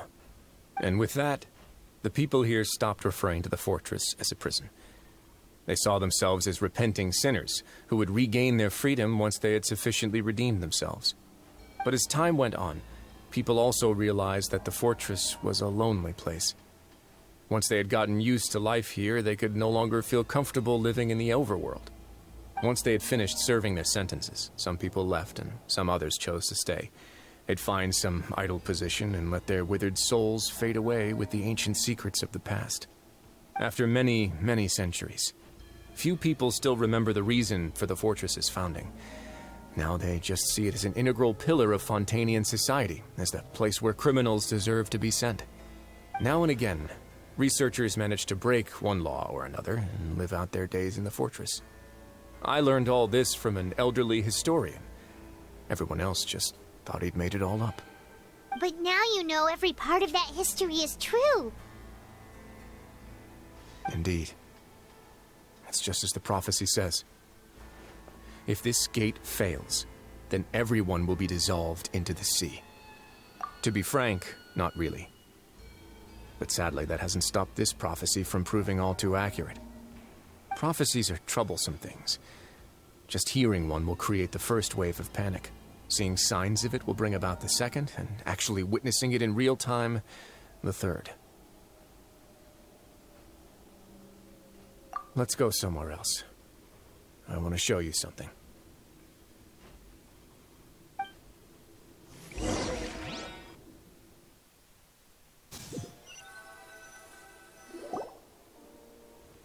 This is it. Your Grace, perfect timing. The results from our last round of experiments have... Wait, Jurier, he's not alone! Huh? Lorvine and Jurier? No need to panic, you two. I've already told them about our plan. What? After you warned us not to tell a single soul about any of this? I'm skeptical as well. Are you sure they are trustworthy? The results speak for themselves, don't they? These two may already know more than you could ever imagine. All right then, if Your Grace insists. They seem harmless enough, so I'll trust them for now. How about some reintroductions? This is Jurier, one of the highest-ranked researchers from the Fontaine Research Institute. He used to work under Edwin. I trust that you've heard of Edwin? Good. Saves me a bit of time explaining. Edwin's main areas of research were archaeum and gravimeters. As his assistant, Jurier is quite familiar with them as well. I hired him to be my technical consultant. You want to blow up the fortress of Meripede? Ah, what a lovely idea. I'm already imagining it in my head. Gotta admit, I'm tempted as well. Guys, focus! Focus! That taskmaster over there is Miss Lorvine, and is also one of my technical consultants. While Jurier used to be Edwin's assistant, she used to be Jurier's assistant. Ooh, are they together? See, everyone keeps asking this question. Are you too sure you're not a couple and just using your work as a convenient cover? Your Grace, I am not in a relationship with this man. If I dated her, I'd officially be madder than Edwin. Jeez, forget I said anything then. Follow me. Whoa, there's another door that goes right up. Your constant amazement makes it seem like the fortress can do anything. But Paimon really thinks everything's super cool.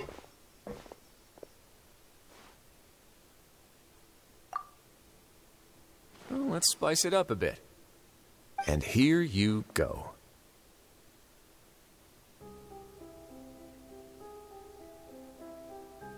What a huge ship! This is also a production zone that Paimon's never seen before. What's going on? How much do you know about Fontainian history? Not much at all. Well, then maybe you haven't heard the story of ancient Lemuria. To give you a quick rundown, Fontaine used to be ruled by the Lemurian dynasty. According to legend, the Lemurian king Remus came to this land after being inspired by divine revelation and found the seer Sibila, who had taken on the form of a golden bee. Taking the golden bee with him and riding on a huge ship, the Fortuna, he created his nation above the surging waves. He called his nation Lemuria and used the Fortuna to incessantly search for new tribes and islands, calling on them to join his empire. There's a ship in this story too? Where there's water, there'll be ships. People believe that hope can always be found at the end of a voyage. Do you believe that too? To a point, I think. As you've already seen, I have a whole factory's worth of labor, materials, and technology at my disposal. Certainly can't hurt to give it a try. So the moment I began to speculate that the primordial sea might lie underneath the gate, I also began this project. Were you inspired by the legendary Fortuna? Maybe. Fontanians need something to hold on to cope with the impending disaster.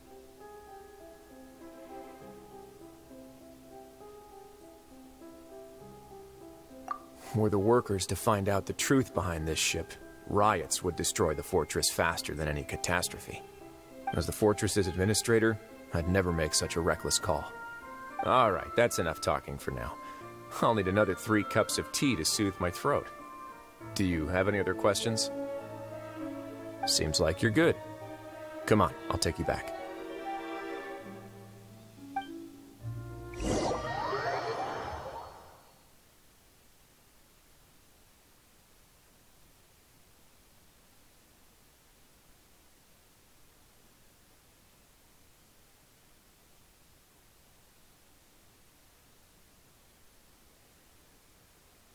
I'll leave you here for now. Oh, thank you so much. No worries. But don't forget, it's up to you whether or not you want to share what you just saw. What you do from here on out will likely affect those 3 as well.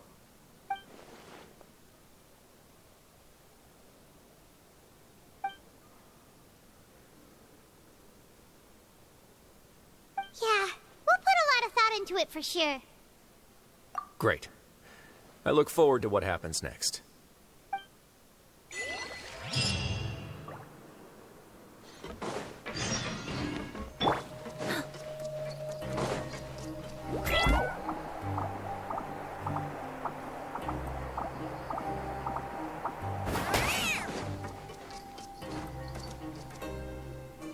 We're back! Welcome back. Do you want a cup of tea? How can you be so much like Risley, always drinking tea? Huh. Actually, now that you mention it, I just remembered something now. While I was sedated, I could still barely hear 2 people talking next to me. They were discussing everything, from the leaves to the water and even the teacups themselves. Must have been Risley and Sejuin. Yeah, I heard 1 male voice and 1 female, so it should have been the 2 of them. They really were just talking about brewing tea. I really can't make sense of this place. So, Traveler, Paimon, were you able to learn anything from Risley? Yeah, he explained everything. Very well. Then, would you mind checking your answers against my speculations? Yeah, I took the time to rest, so I'm feeling a lot more relaxed now. Nobody else is around, and Miss Sejuin is also busy with something or other, so let's just talk here. All right, then I'll posit my theories. I asked myself 3 questions. Firstly, why was Fremine affected by the primordial seawater? It was because he dove into the sea. My theory is, the long-lost primordial sea is probably very close to the fortress of Mirapede. Ooh, he's good. He got that right on the first try. That's Arlini. Secondly, Risley's attitude changed dramatically during the course of our stay here. He ignored us completely at first, then suddenly roadblocked us. Why? I spent quite a long time thinking about this. If he has been monitoring the Fatui since the very beginning, he probably ignored us at first because he was hoping we could find Master Child for him. What's more, the Fortress of Mirapede is not part of Fontaine's court system, nor does it report to Udex Nervulet. Risley is basically the king of a no-man's land. As long as the fortress doesn't do anything about Master Child's disappearance, Father can use it to pressure the Fontaine authorities. And while the 2 factions are pitted against each other, Risley will be free to move between the parties of interest. If I had to guess, he probably has something that he's working on himself. It's likely related to the secret of the infirmary, but I just can't think of what it could be. You're super smart. Thanks so much. Then finally, there's the last question. If Risley does have a plan, what could it be? All I know for now is that his plan probably has something to do with the changing nature of the seawater. He's even gotten Cloran to help him out. That can't be the full extent of what he's doing. There's probably a secret passageway behind the block in the infirmary, and there's something big in the fortress that most people here never get to see. He has a bargaining chip, and it could be important enough for Father to deal with him directly. I don't have enough information, so I have no idea what his chip might be. But let me guess. You have the last piece of the puzzle.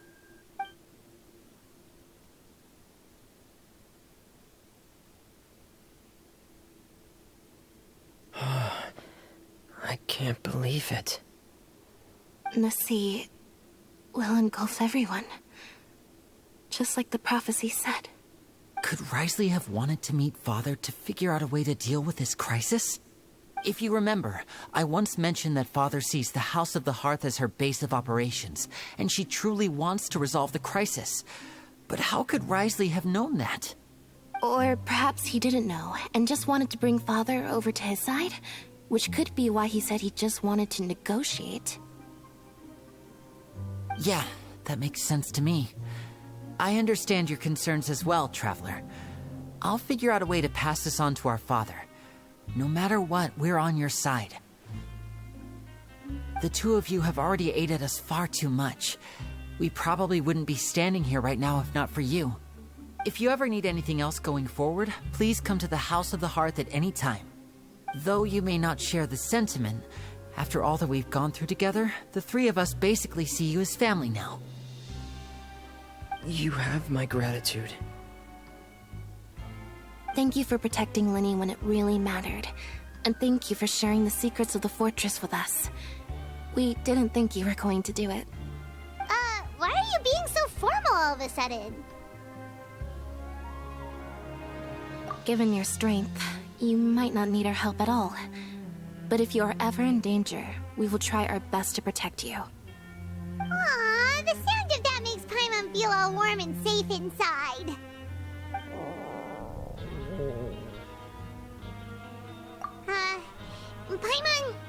Paimon's hungry. Oh, you've done so much already. Go get some food. Alright, then we'll catch you guys another time.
As well.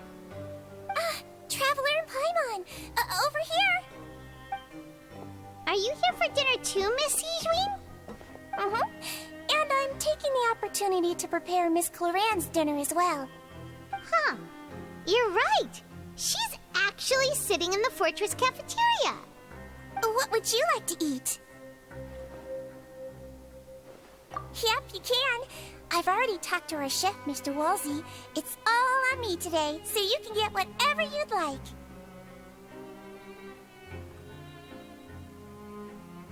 Me too! Don't forget Paimon! No problem. Just leave it to me.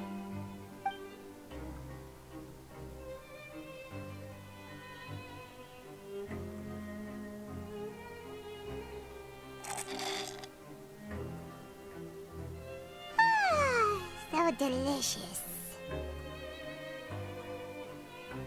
Paimon's so happy. Paimon wants to feast like this every day. Feeling full yet? How's the food? Delicious.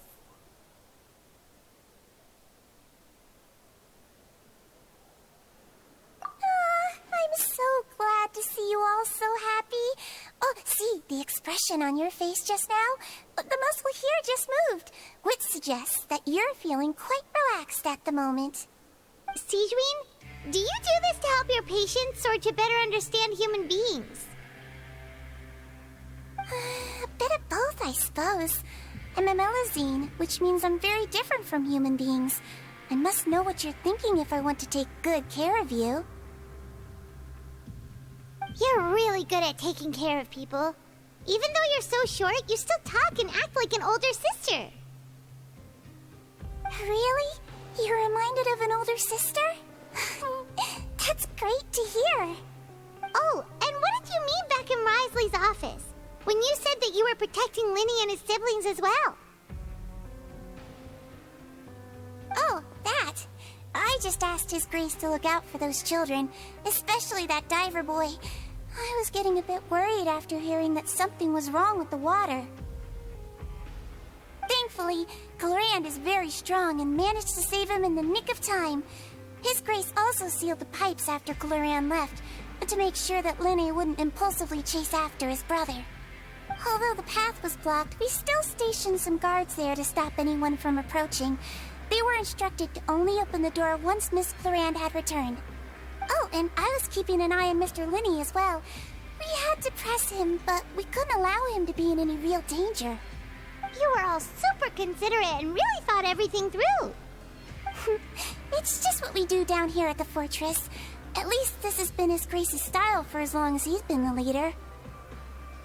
Oh, I really wish Monsieur Nervulette would come down here more often too. I feel like he'd like it here, with all the darkness and chaos.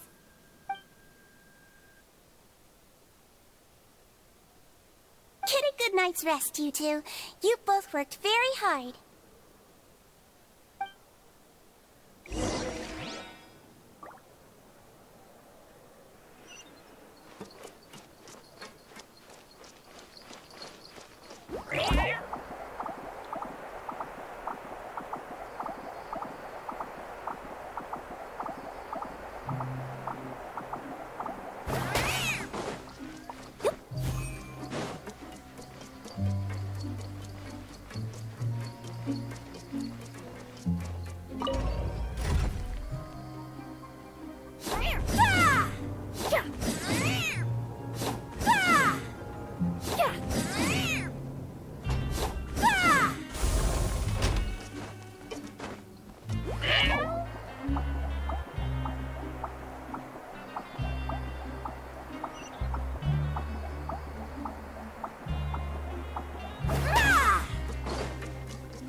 Much has happened.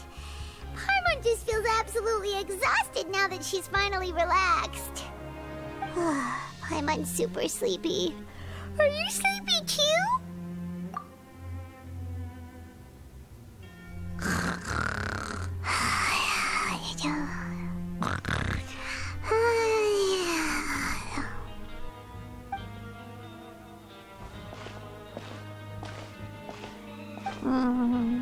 Delicious. Paimon wants seconds for free.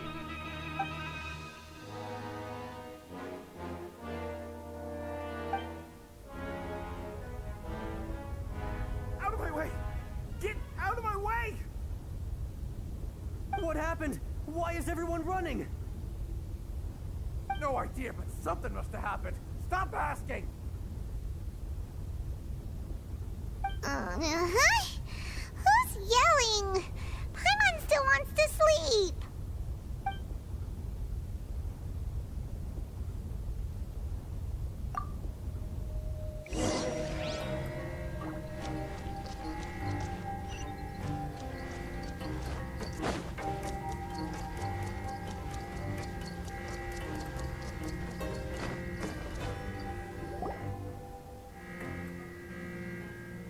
What happened? Why is everyone running around? Hey, what are you doing? No time to explain, mate. Goodbye. Hey, wait! What's wrong with these people? They won't even talk to us. They're here! There you are! Oh, thank goodness! Quisto and Lavaroon, do you know what happened here? We came here especially to inform you. Something seems to have gone terribly wrong just now. His Grace is telling everyone to evacuate and get out of here.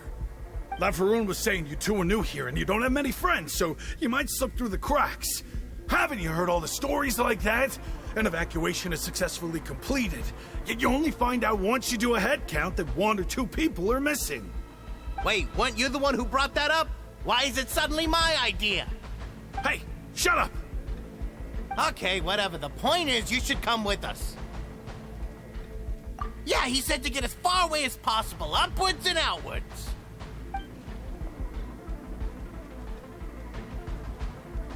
Oh no, it can't be that thing! Whoa, wait, what?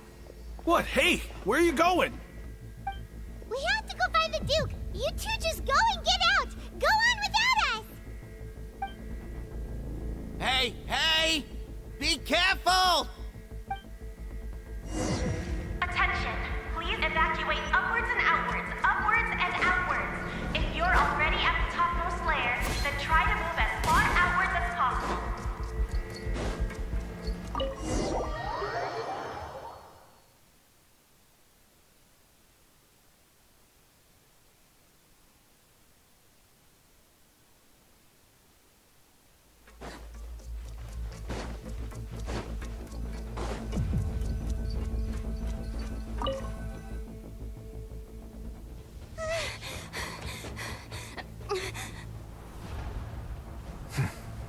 They're here.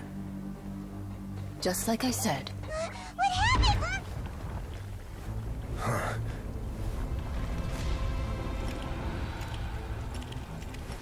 You're just in time.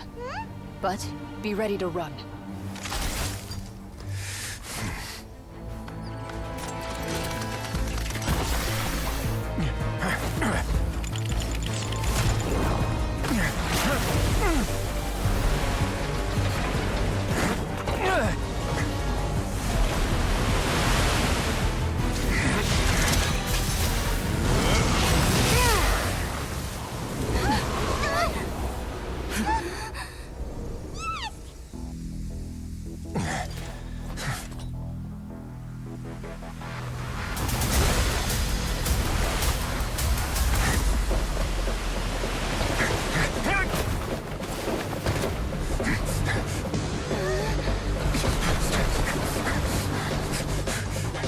Three, 2, 1.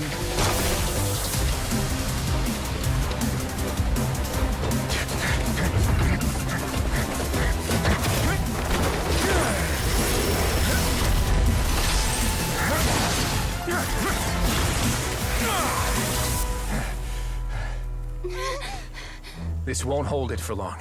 Find Neuvillette. Tell him the defenses are about to collapse. Then what will happen to you? Until he arrives, we're the last line of defense.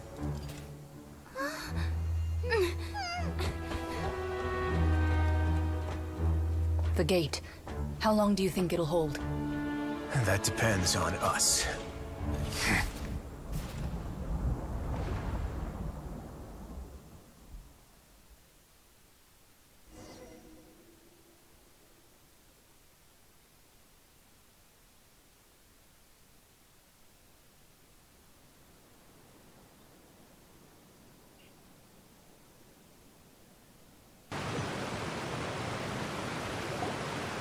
Nervalet, why are you here?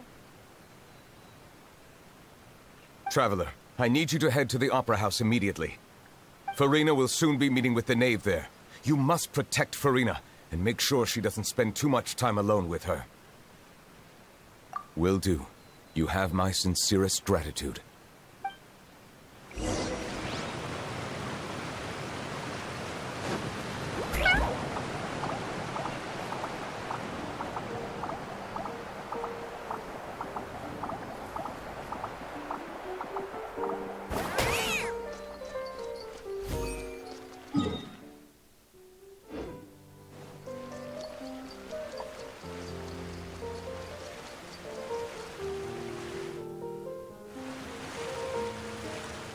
Look, there are a ton of Fatui and Palais Mermonia people over there.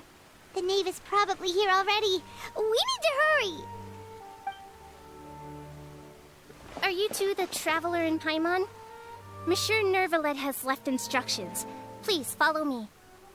Though I'm sure he's already explained, this should be a mostly cordial conversation, unlikely to give rise to violence. But it would be most appreciated if you could protect Lady Farina to the best of your abilities.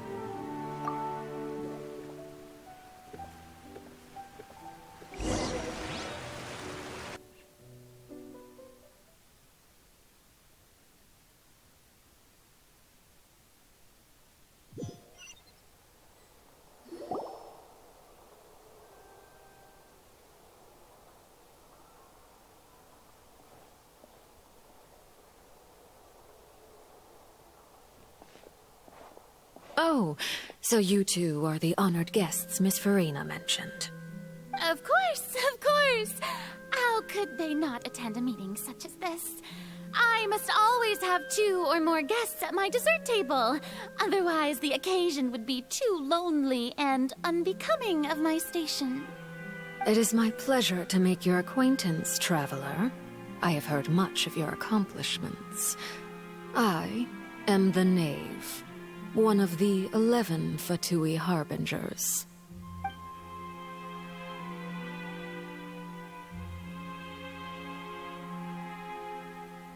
I've already prepared seats for you. Come, sit beside me. Perhaps you two are unaware of how Miss Farina and I do things. You see, we actually recently agreed to get together for tea when we had the time. See this? This is a limited type of confectionery that Miss Farina simply adores. There are only 16 slices sold every day. Here, why don't you and Paimon have a taste?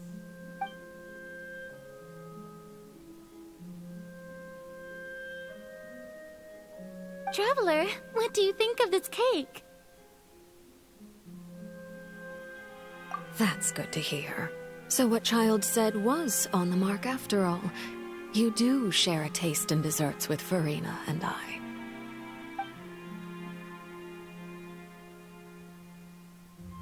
I wonder how he's doing nowadays. You must have heard, right? He's suddenly gone missing. I'm really worried about his safety, you know. Here's to hoping that he's an excellent swimmer. Since we're talking about him, I feel like I should add something. His martial prowess really looked certainly pretty impressive, yeah.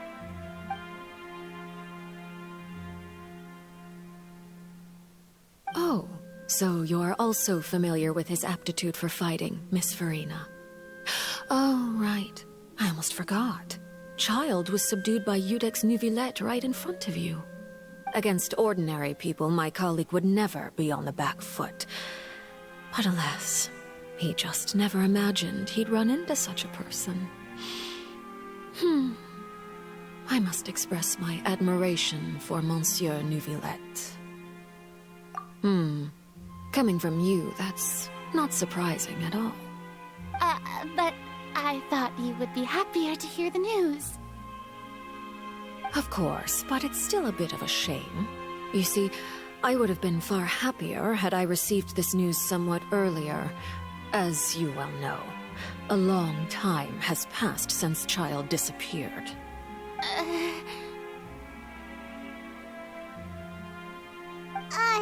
Well, in any case, there's no Oh. And just how do you know that? Because we found evidence that proved he left the Fortress of Mirapede. And where did he go after leaving the fortress? Well...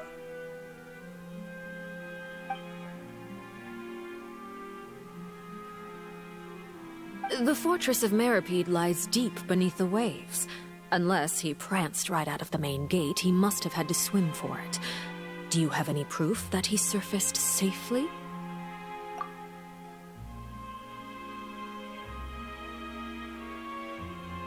Ah, that is good news at least. His sister Tonya sent a letter to Fontaine not too long ago. Since he was unfortunately unavailable, I picked it up on his behalf. Do you have any idea how he usually writes back to his family? Dear Tonya, your letter made me feel like we were still enjoying our time in Snezhnaya together. I'm currently admiring the scenery on the streets in front of the Opera House. Is it something like that?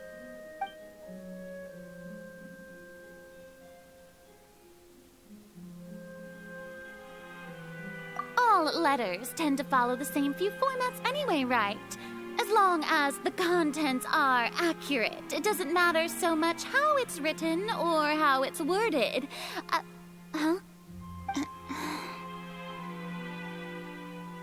Hold on. The water in the teacup is shaking. I suppose this is also a sign of things to come, Miss Farina. Huh?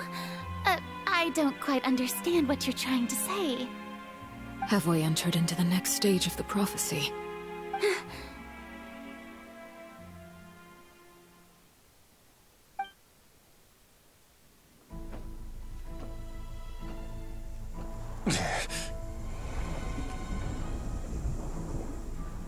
My thanks to you both. I will take it from here.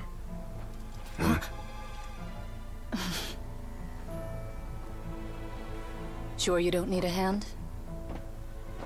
Quite sure. Wow. So, what's your secret, huh? Let me guess. Nah, who knows? Maybe it's just your sense of responsibility. Sounds about right.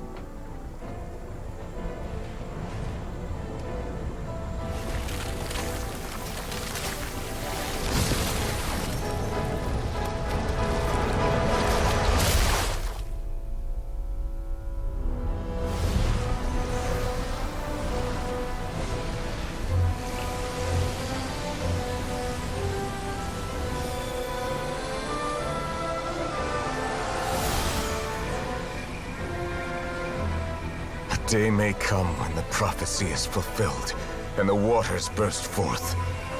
But it is not this day! This ancient power could easily obliterate an entire race. A tsunami of fury would unleash endless catastrophe.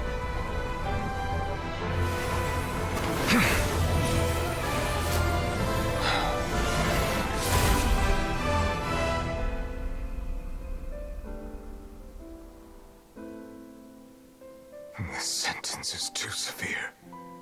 Forgive me for overruling it.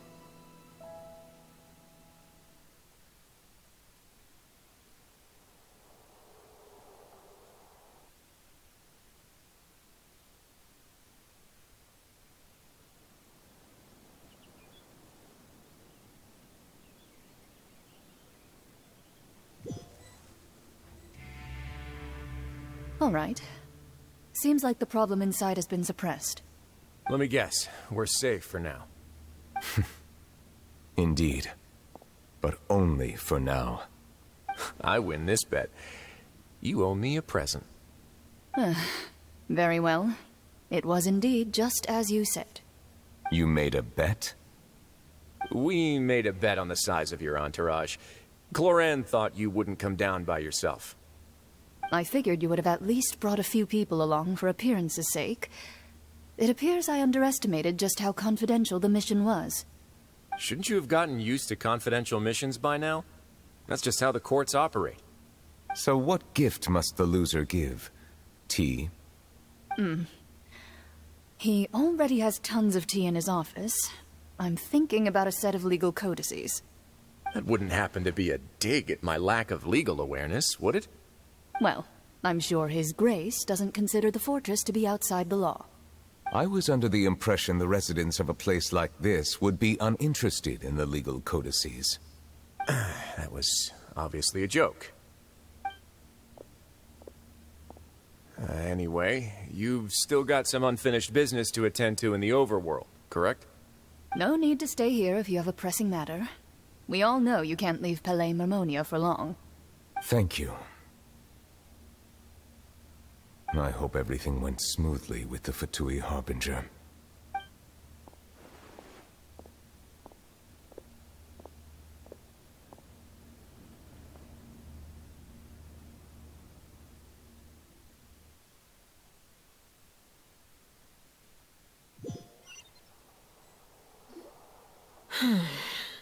I must say, we've spent long enough playing house.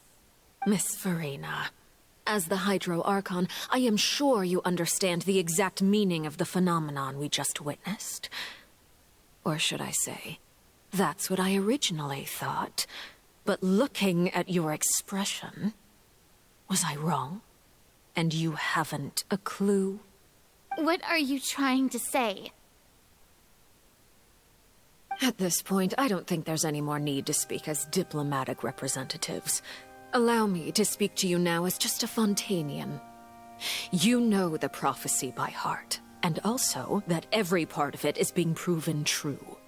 Yet, here you are relaxing, drinking tea, and eating desserts as if it's all nothing more than a few stray bugs in your garden.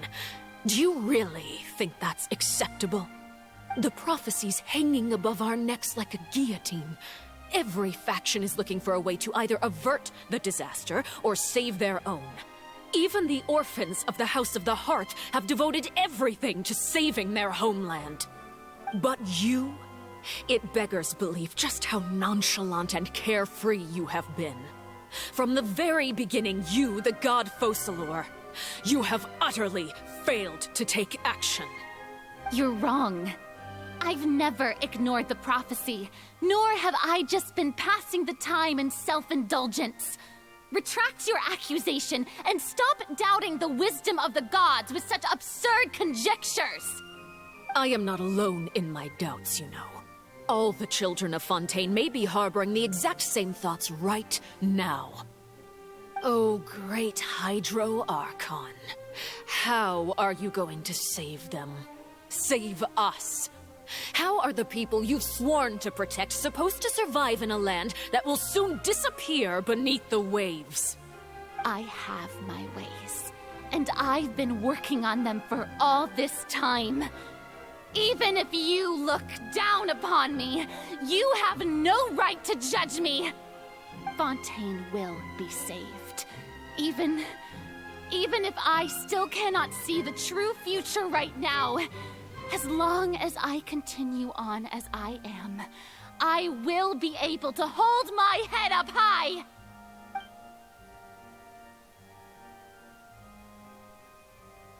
Then I ask you, Miss Farina, just what have you been working on? Where can we see it, and what is it doing to help?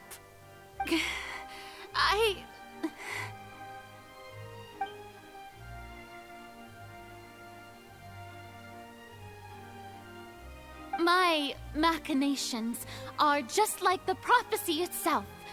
They will only reveal themselves at the fated time. It is just that beings like yourselves are unable to perceive them as of yet. I see. As a god, the proof of your labor always lies beyond prying mortal eyes. Allow me to be so bold as to ask another way. Would it be possible for you to tell us the parts of your plan that are not confidential? Such as your emergency response plan for the impending disaster?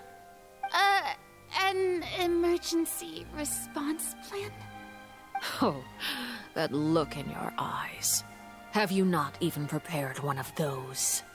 The emergency response plan is also strictly confidential.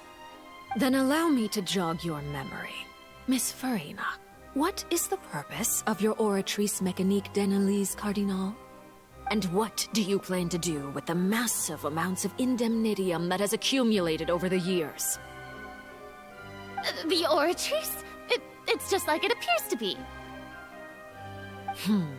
So you also have no idea. If I'm not mistaken, someone's using it to prepare for something. But unfortunately, it would seem that someone is not you, Miss Farina. I first caught wind of this when Linny tried to investigate the Oratrice in the Opera House.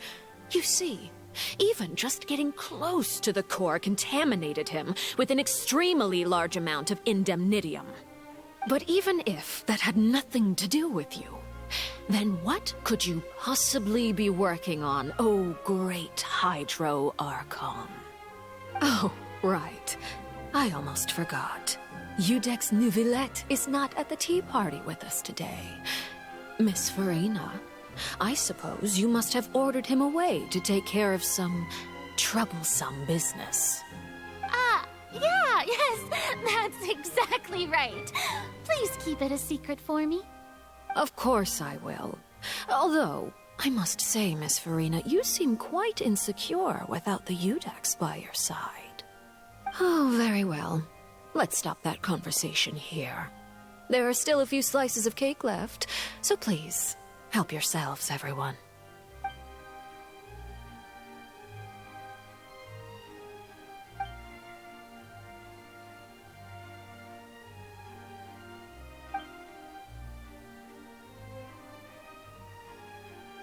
Traveler, I heard that you were recently commissioned to handle a few matters on behalf of the Udex. Why don't you take an extra slice of cake? Those who work hard deserve gratitude and praise. You too, Paimon. Thank you. Paimon will take you up on that offer.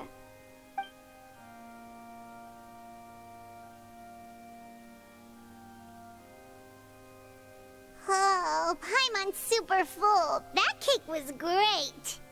If it's on my tea table, it must be of the highest quality. Yes, and we must thank the knave for bringing these over as well. You're welcome. I'm sure the cake also felt greatly honored to be featured at Miss Farina's table. And I was merely catering to Miss Farina's tastes, seeking a chance to chat over tea. It is getting late.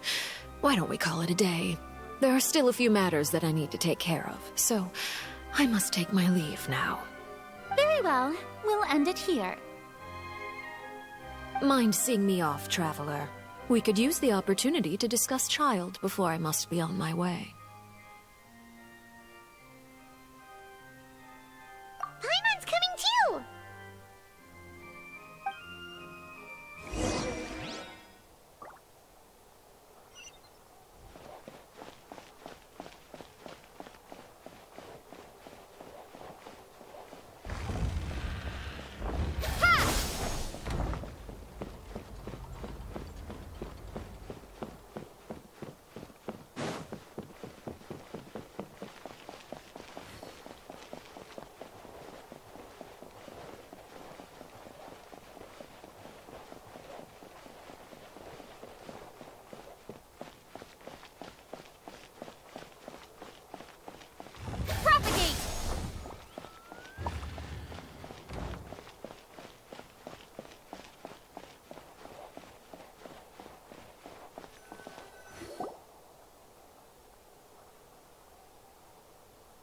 I'm glad that you were willing to come with me. Of course, Child was just an excuse. I have no interest in your dealings with him. That's what Paimon thought. You lent your aid to the children of the House of the Hearth. As their father, I would like to express my gratitude.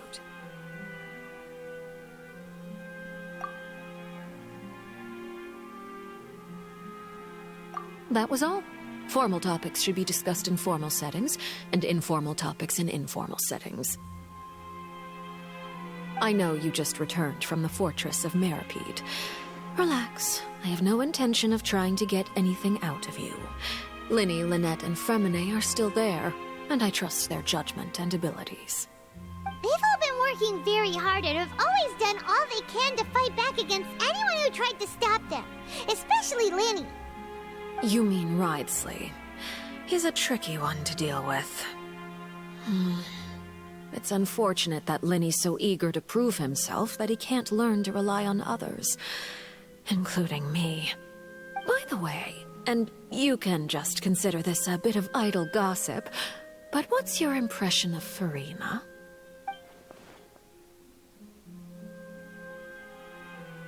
You are outside of our disputes, and the freest person in all of Fontaine, able to move around most easily.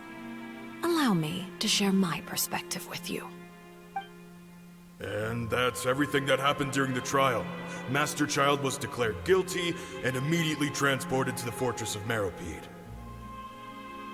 Didn't he say he was coming here on vacation? Does he not feel an ounce of shame for all the trouble he has caused?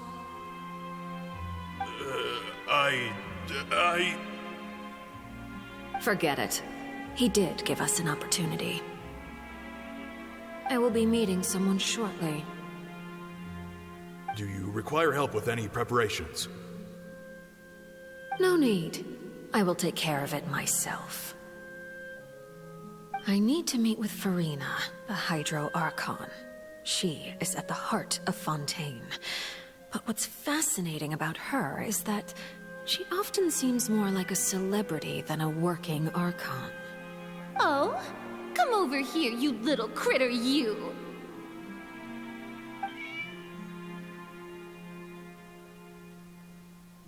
You dare to run from me? Stop right this instant! My goal is just to discover the location of the Gnosis. But I didn't expect the chance to approach Farina to be handed to me on a silver platter. This is so easy, it's actually making me a bit suspicious. Anything left unguarded is usually just bait. But no one will blame someone for taking the bait. After all, from the moment it was attached to the hook, the bait is meant to be sacrificed. It's just as I guessed in the second before I struck. The Hydronosis is not currently held by the Archon. In fact, this Archon doesn't seem like a god at all. And I sense that she's under some kind of curse. Who are you? And what are you trying to do? Please don't kill me! I'm begging you, please! The fear in her pupils is genuine, so perhaps she's not bait after all. Either way, targeting her has lost all meaning. I left the scene with ease. Nobody came looking for me, and nobody could serve as a witness to my near assassination of Focalor. I suspect even Farina dares not mention this incident to anyone. Not long after, my informants confirmed what I had guessed. After returning to her quarters, Farina quietly cried alone. She was so scared that she could not sleep that night, nor could she even bring herself to eat her cake. There's no doubt that there's something wrong with her. I began to entertain the possibility that she is not the true Hydro Archon. Perhaps Eudex Neuvillette is actually the genuine article. I have to find the Gnosis. If the Neuvillette hypothesis is correct, he is probably in possession of it. Alternatively, it might have been hidden in a place that's hard for ordinary people to access. Yes, Father. My dear children, please speak. News from the Fortress of Meropide. Master Child has gone missing. On top of that, the contacts and guards we bribed at the fortress have all gone quiet as well. Probably the handiwork of that Ridesley. I'm afraid so. This is a good opportunity. The value of a Harbinger is much higher than most would imagine. We now have an excuse to exert diplomatic pressure on the Fontaine authorities. Set up a meeting for me. I would like to meet the Hydro Archon and Eudex Neuvillette. Oh, and I have an additional mission for you three. Yes, Father. Tartaglia's disappearance was not a part of my plan, but I can use it to make a breakthrough. With this as my excuse, I can ask for an official audience and continue my investigation of Farina and Iudex Neuvillette. The initiative belongs to the House of the Hearth.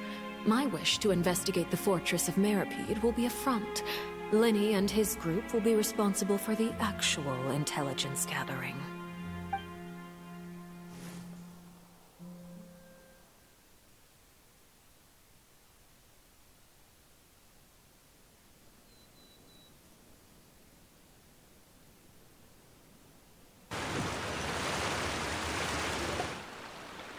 You should know the rest. Linny's group is quite close to you, so they wouldn't have hidden anything from you. You attacked the Hydro Archon? It wouldn't mean anything, even if you shouted it from the rooftops. After all, even Farina herself is still pretending that nothing of that sort ever happened. Alright then. I've now had 2 chances to enjoy tea with Farina. I have to say, the leadership of Fontaine is even more inscrutable than I had imagined. I once surmised that Iudex Neuvillette must be the Hydro Archon, but now, that doesn't seem right to me either. I am a servant of Her Majesty the Tsaritsa. Over my years of service, I've learned how a real Archon conducts and carries themselves. Whether Iudex Neuvillette or Farina, neither fits the bill. It's hard to imagine either of them as the Archon. Of course, that is all just how I feel. Gut feelings often do not require justification. It is, however, quite amusing to me that after all my years working in intelligence gathering, I've come to realize I am at a complete loss regarding the identity of the god of the land of my birth. Don't you think Fontaine is quite intriguing? A catastrophe looms, yet many secrets have yet to rise to the surface. It looks like Fontainians will have no choice but to save themselves. Ultimately, though, one must survive in order to do anything else. Should the need arise, I would be happy to cooperate with you. You don't need to commit to anything right now, of course. I have a feeling that the situation will continue to evolve, and as your name is often connected with noble deeds, I'm sure we will work together someday. He certainly returned quickly. You must want to catch up with each other, so I'll leave you to him.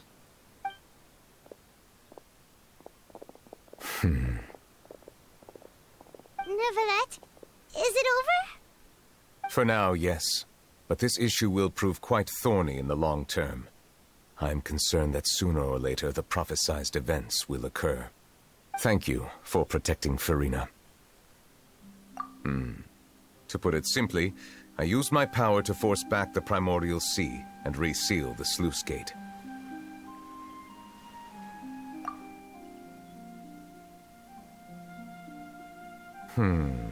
So as expected, the Knave has turned up the pressure on Farina. She's trying to feel her out, though I'm still unsure as to her motives. Permission granted.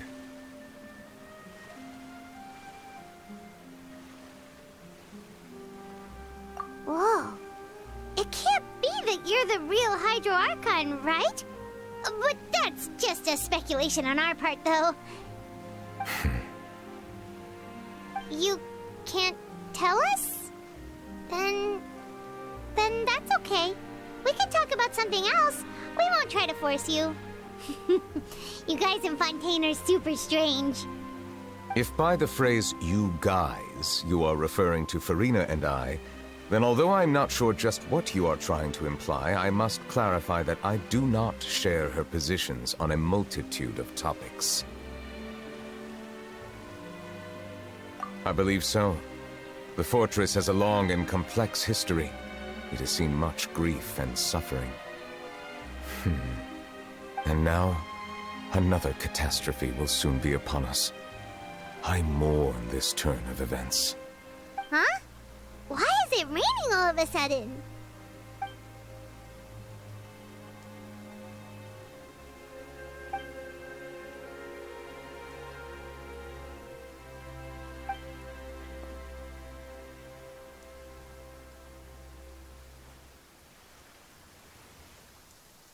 You may be closer to the truth than you think. Oh? And what are you thinking? The dragon of... what? Huh? Please do not be so surprised. Farina? Neverlet, are you listening? Ah, my apologies. We were just guessing randomly. We didn't guess right, did we? You're not actually the dragon sovereign of water, right? Well, if you don't want to confirm or deny... You guessed correctly. I sincerely hope you'll be able to keep this a secret for me. Right, of course. We'll definitely help you keep it a secret. There's still something Paimon wants to ask you, though. Please, go ahead. Well, if you are the dragon sovereign of water, and you were able to force back the primordial sea from the fortress, then since Fontaine's prophecy is all about seawater, couldn't you just use your power to... None of the currently living dragon sovereigns in the world, myself included, possess our full dragonhood. They say that when the first usurper arrived on Tivat, they seized a part of the dragon's power. Today, that stolen power is the basis of the Archon's authorities. There are 7 elemental Archons and 7 matching dragon sovereigns. The dragon sovereign of water who lived through that era perished a long time ago. As their successor, I know far less of that part of our ancient history. In any case, I believe I will not be able to do much unless the Archon disappears and returns their elemental authority to me. Given the status quo, however, I would recommend finding another way to deal with the prophecy. Oh, so even you can't solve it. I still have some urgent matters to attend to at my office. If you have any more questions regarding ancient history, you are welcome to discuss them with me at a later time. Please go right ahead. There's a place that Paimon wants to go too. Traveler, why don't we pay another visit to the Fortress of Meripede? Paimon is a little worried. We'll see you another time. Take care.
Now guess, what suit will this next card be?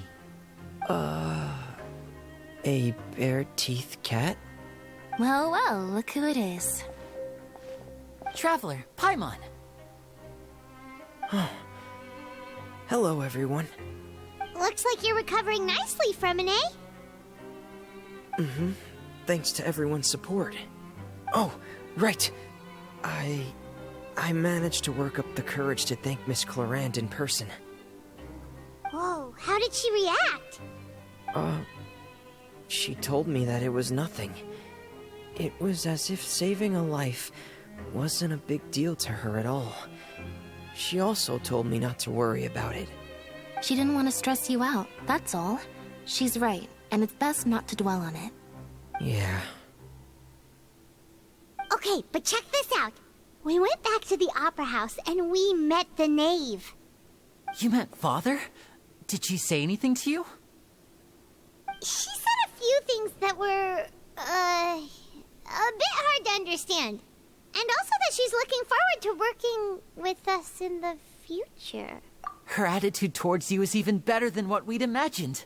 That's fantastic. You should believe her. She has her own way of doing things, and she'll do everything in her power to help those she considers close, which now might also include you. Mm-hmm. Father is very capable, and also trustworthy.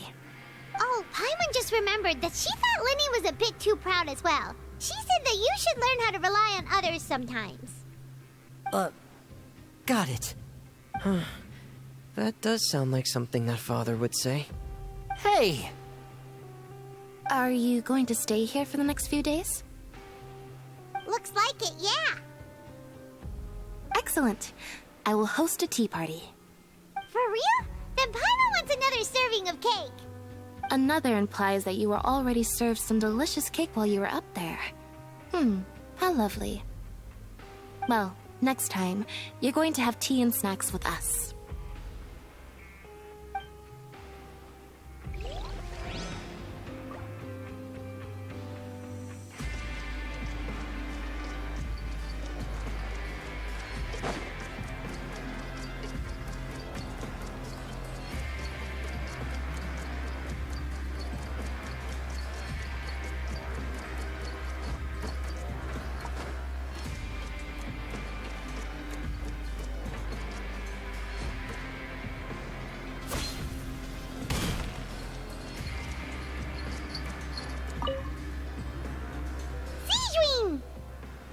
Traveler! Paimon, you're back! Are you still doing all right? Did either of you get hurt? We're fine, but what about you guys?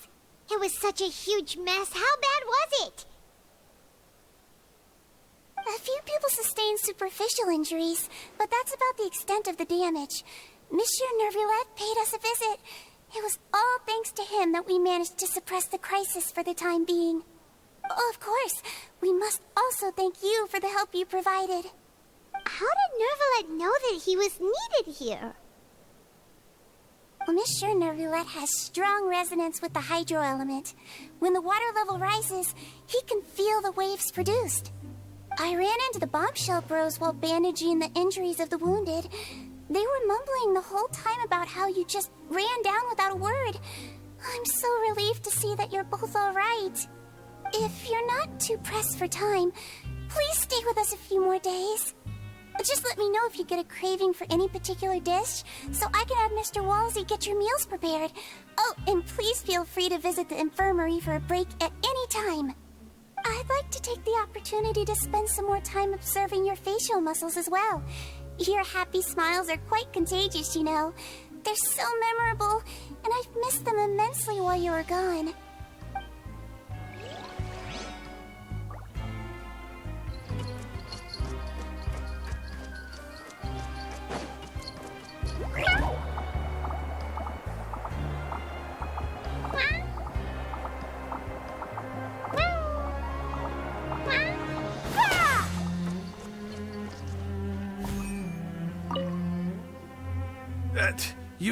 You guys are back?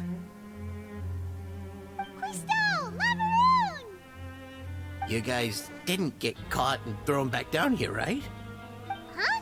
No, not at all. And here I thought you'd managed to escape from jail during all the commotion. I'd held you up as legendary jailbreakers, but now you're telling me you just never left? We're sorry, but we just had some business to take care of. All right. There's no need to get caught up in the details. We're just relieved to see you. He was super worried about you, you know. Hey, it wasn't just me. Weren't you super worried as well? Something like that, yeah. I was also transferred to work in the kitchen a few days ago. I can still hear Quisto mumbling to the carrots. Are those two all right? Do you think they made it out alive? Whenever he'd say that, I'd tell him I'm sure they're fine. Wherever they are, they're kicking back with drinks in hand, enjoying the lovely scenery. Hey, there's nothing wrong with worrying about your prison pals. Is there? I mean, considering how they always love listening to all my gossip. These two, they sure are a lot warmer and friendlier than when Paimon first met them.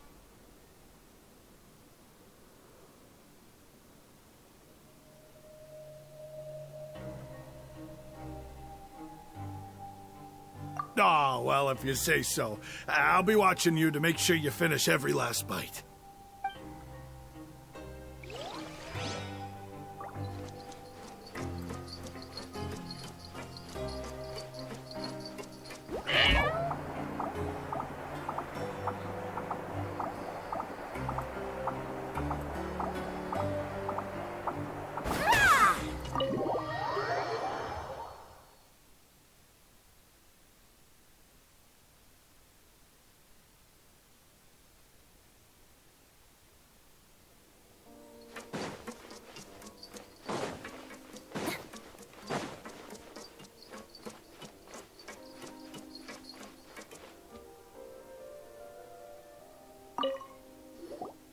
Courier, Miss Sijwin told me you still haven't eaten.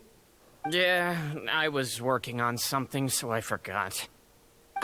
That's no excuse for... Huh?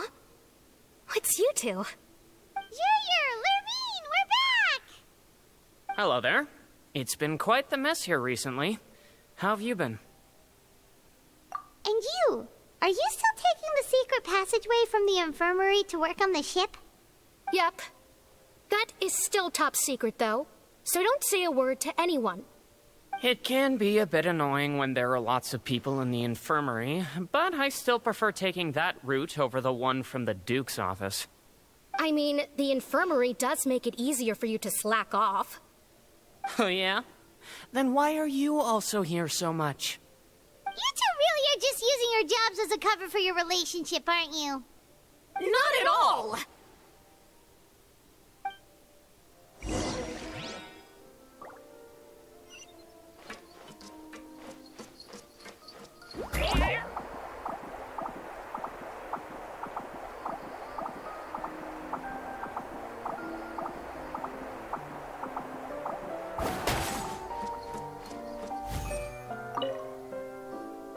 Do my eyes deceive me, or did I just see two inmates come back after making it to the surface?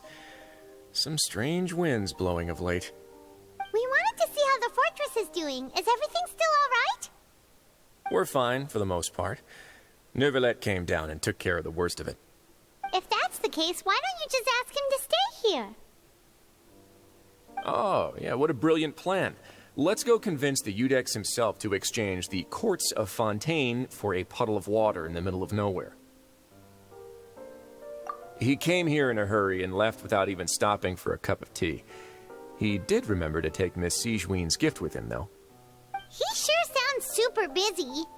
Miss Cloran has left as well. She also took her gift from Miss Sijwin.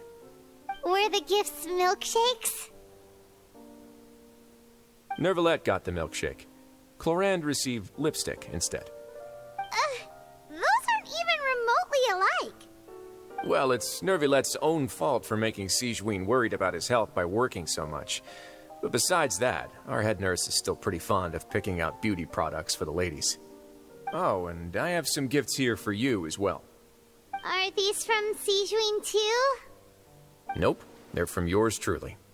You've already wrapped up your work at the fortress, so you can return to the surface at any time. You haven't yet served your full prison term, however, so you may continue to use your cell until your term is up. For real? Then we could stay here for a really long time? You may access the cafeteria for free. Hooray! Just remember to come complete your paperwork once it's time for your release.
again. We're no longer prisoners, though, so it really doesn't feel the same. Being free sure feels pretty special now. Huh? How did you know? Hey, that's not true! All right. Okay, Paimon just wanted to say that we really are an amazing duo after all. It's like we've now gone to so many places together and become friends with so many people. We've never stopped traveling or stopped meeting new friends. There are so many bad things in the world, and we're just two people, but we've still been solving problems no matter where we go. Isn't that pretty cool? You're counting Paimon today? Aren't you the only adventurer here? Then let's ask Catherine to give Paimon an adventurer handbook as well. Paimon will also be an adventurer from today forward. Just the thoughts making Paimon giddy. Paimon's gonna crash, so you sleep soon too. The last time we fell asleep here, we woke up to a whole mess outside our cell. The primordial seawater nearly rose up. That was so scary. We should be safe now, right? All right then. Good night to you, traveler.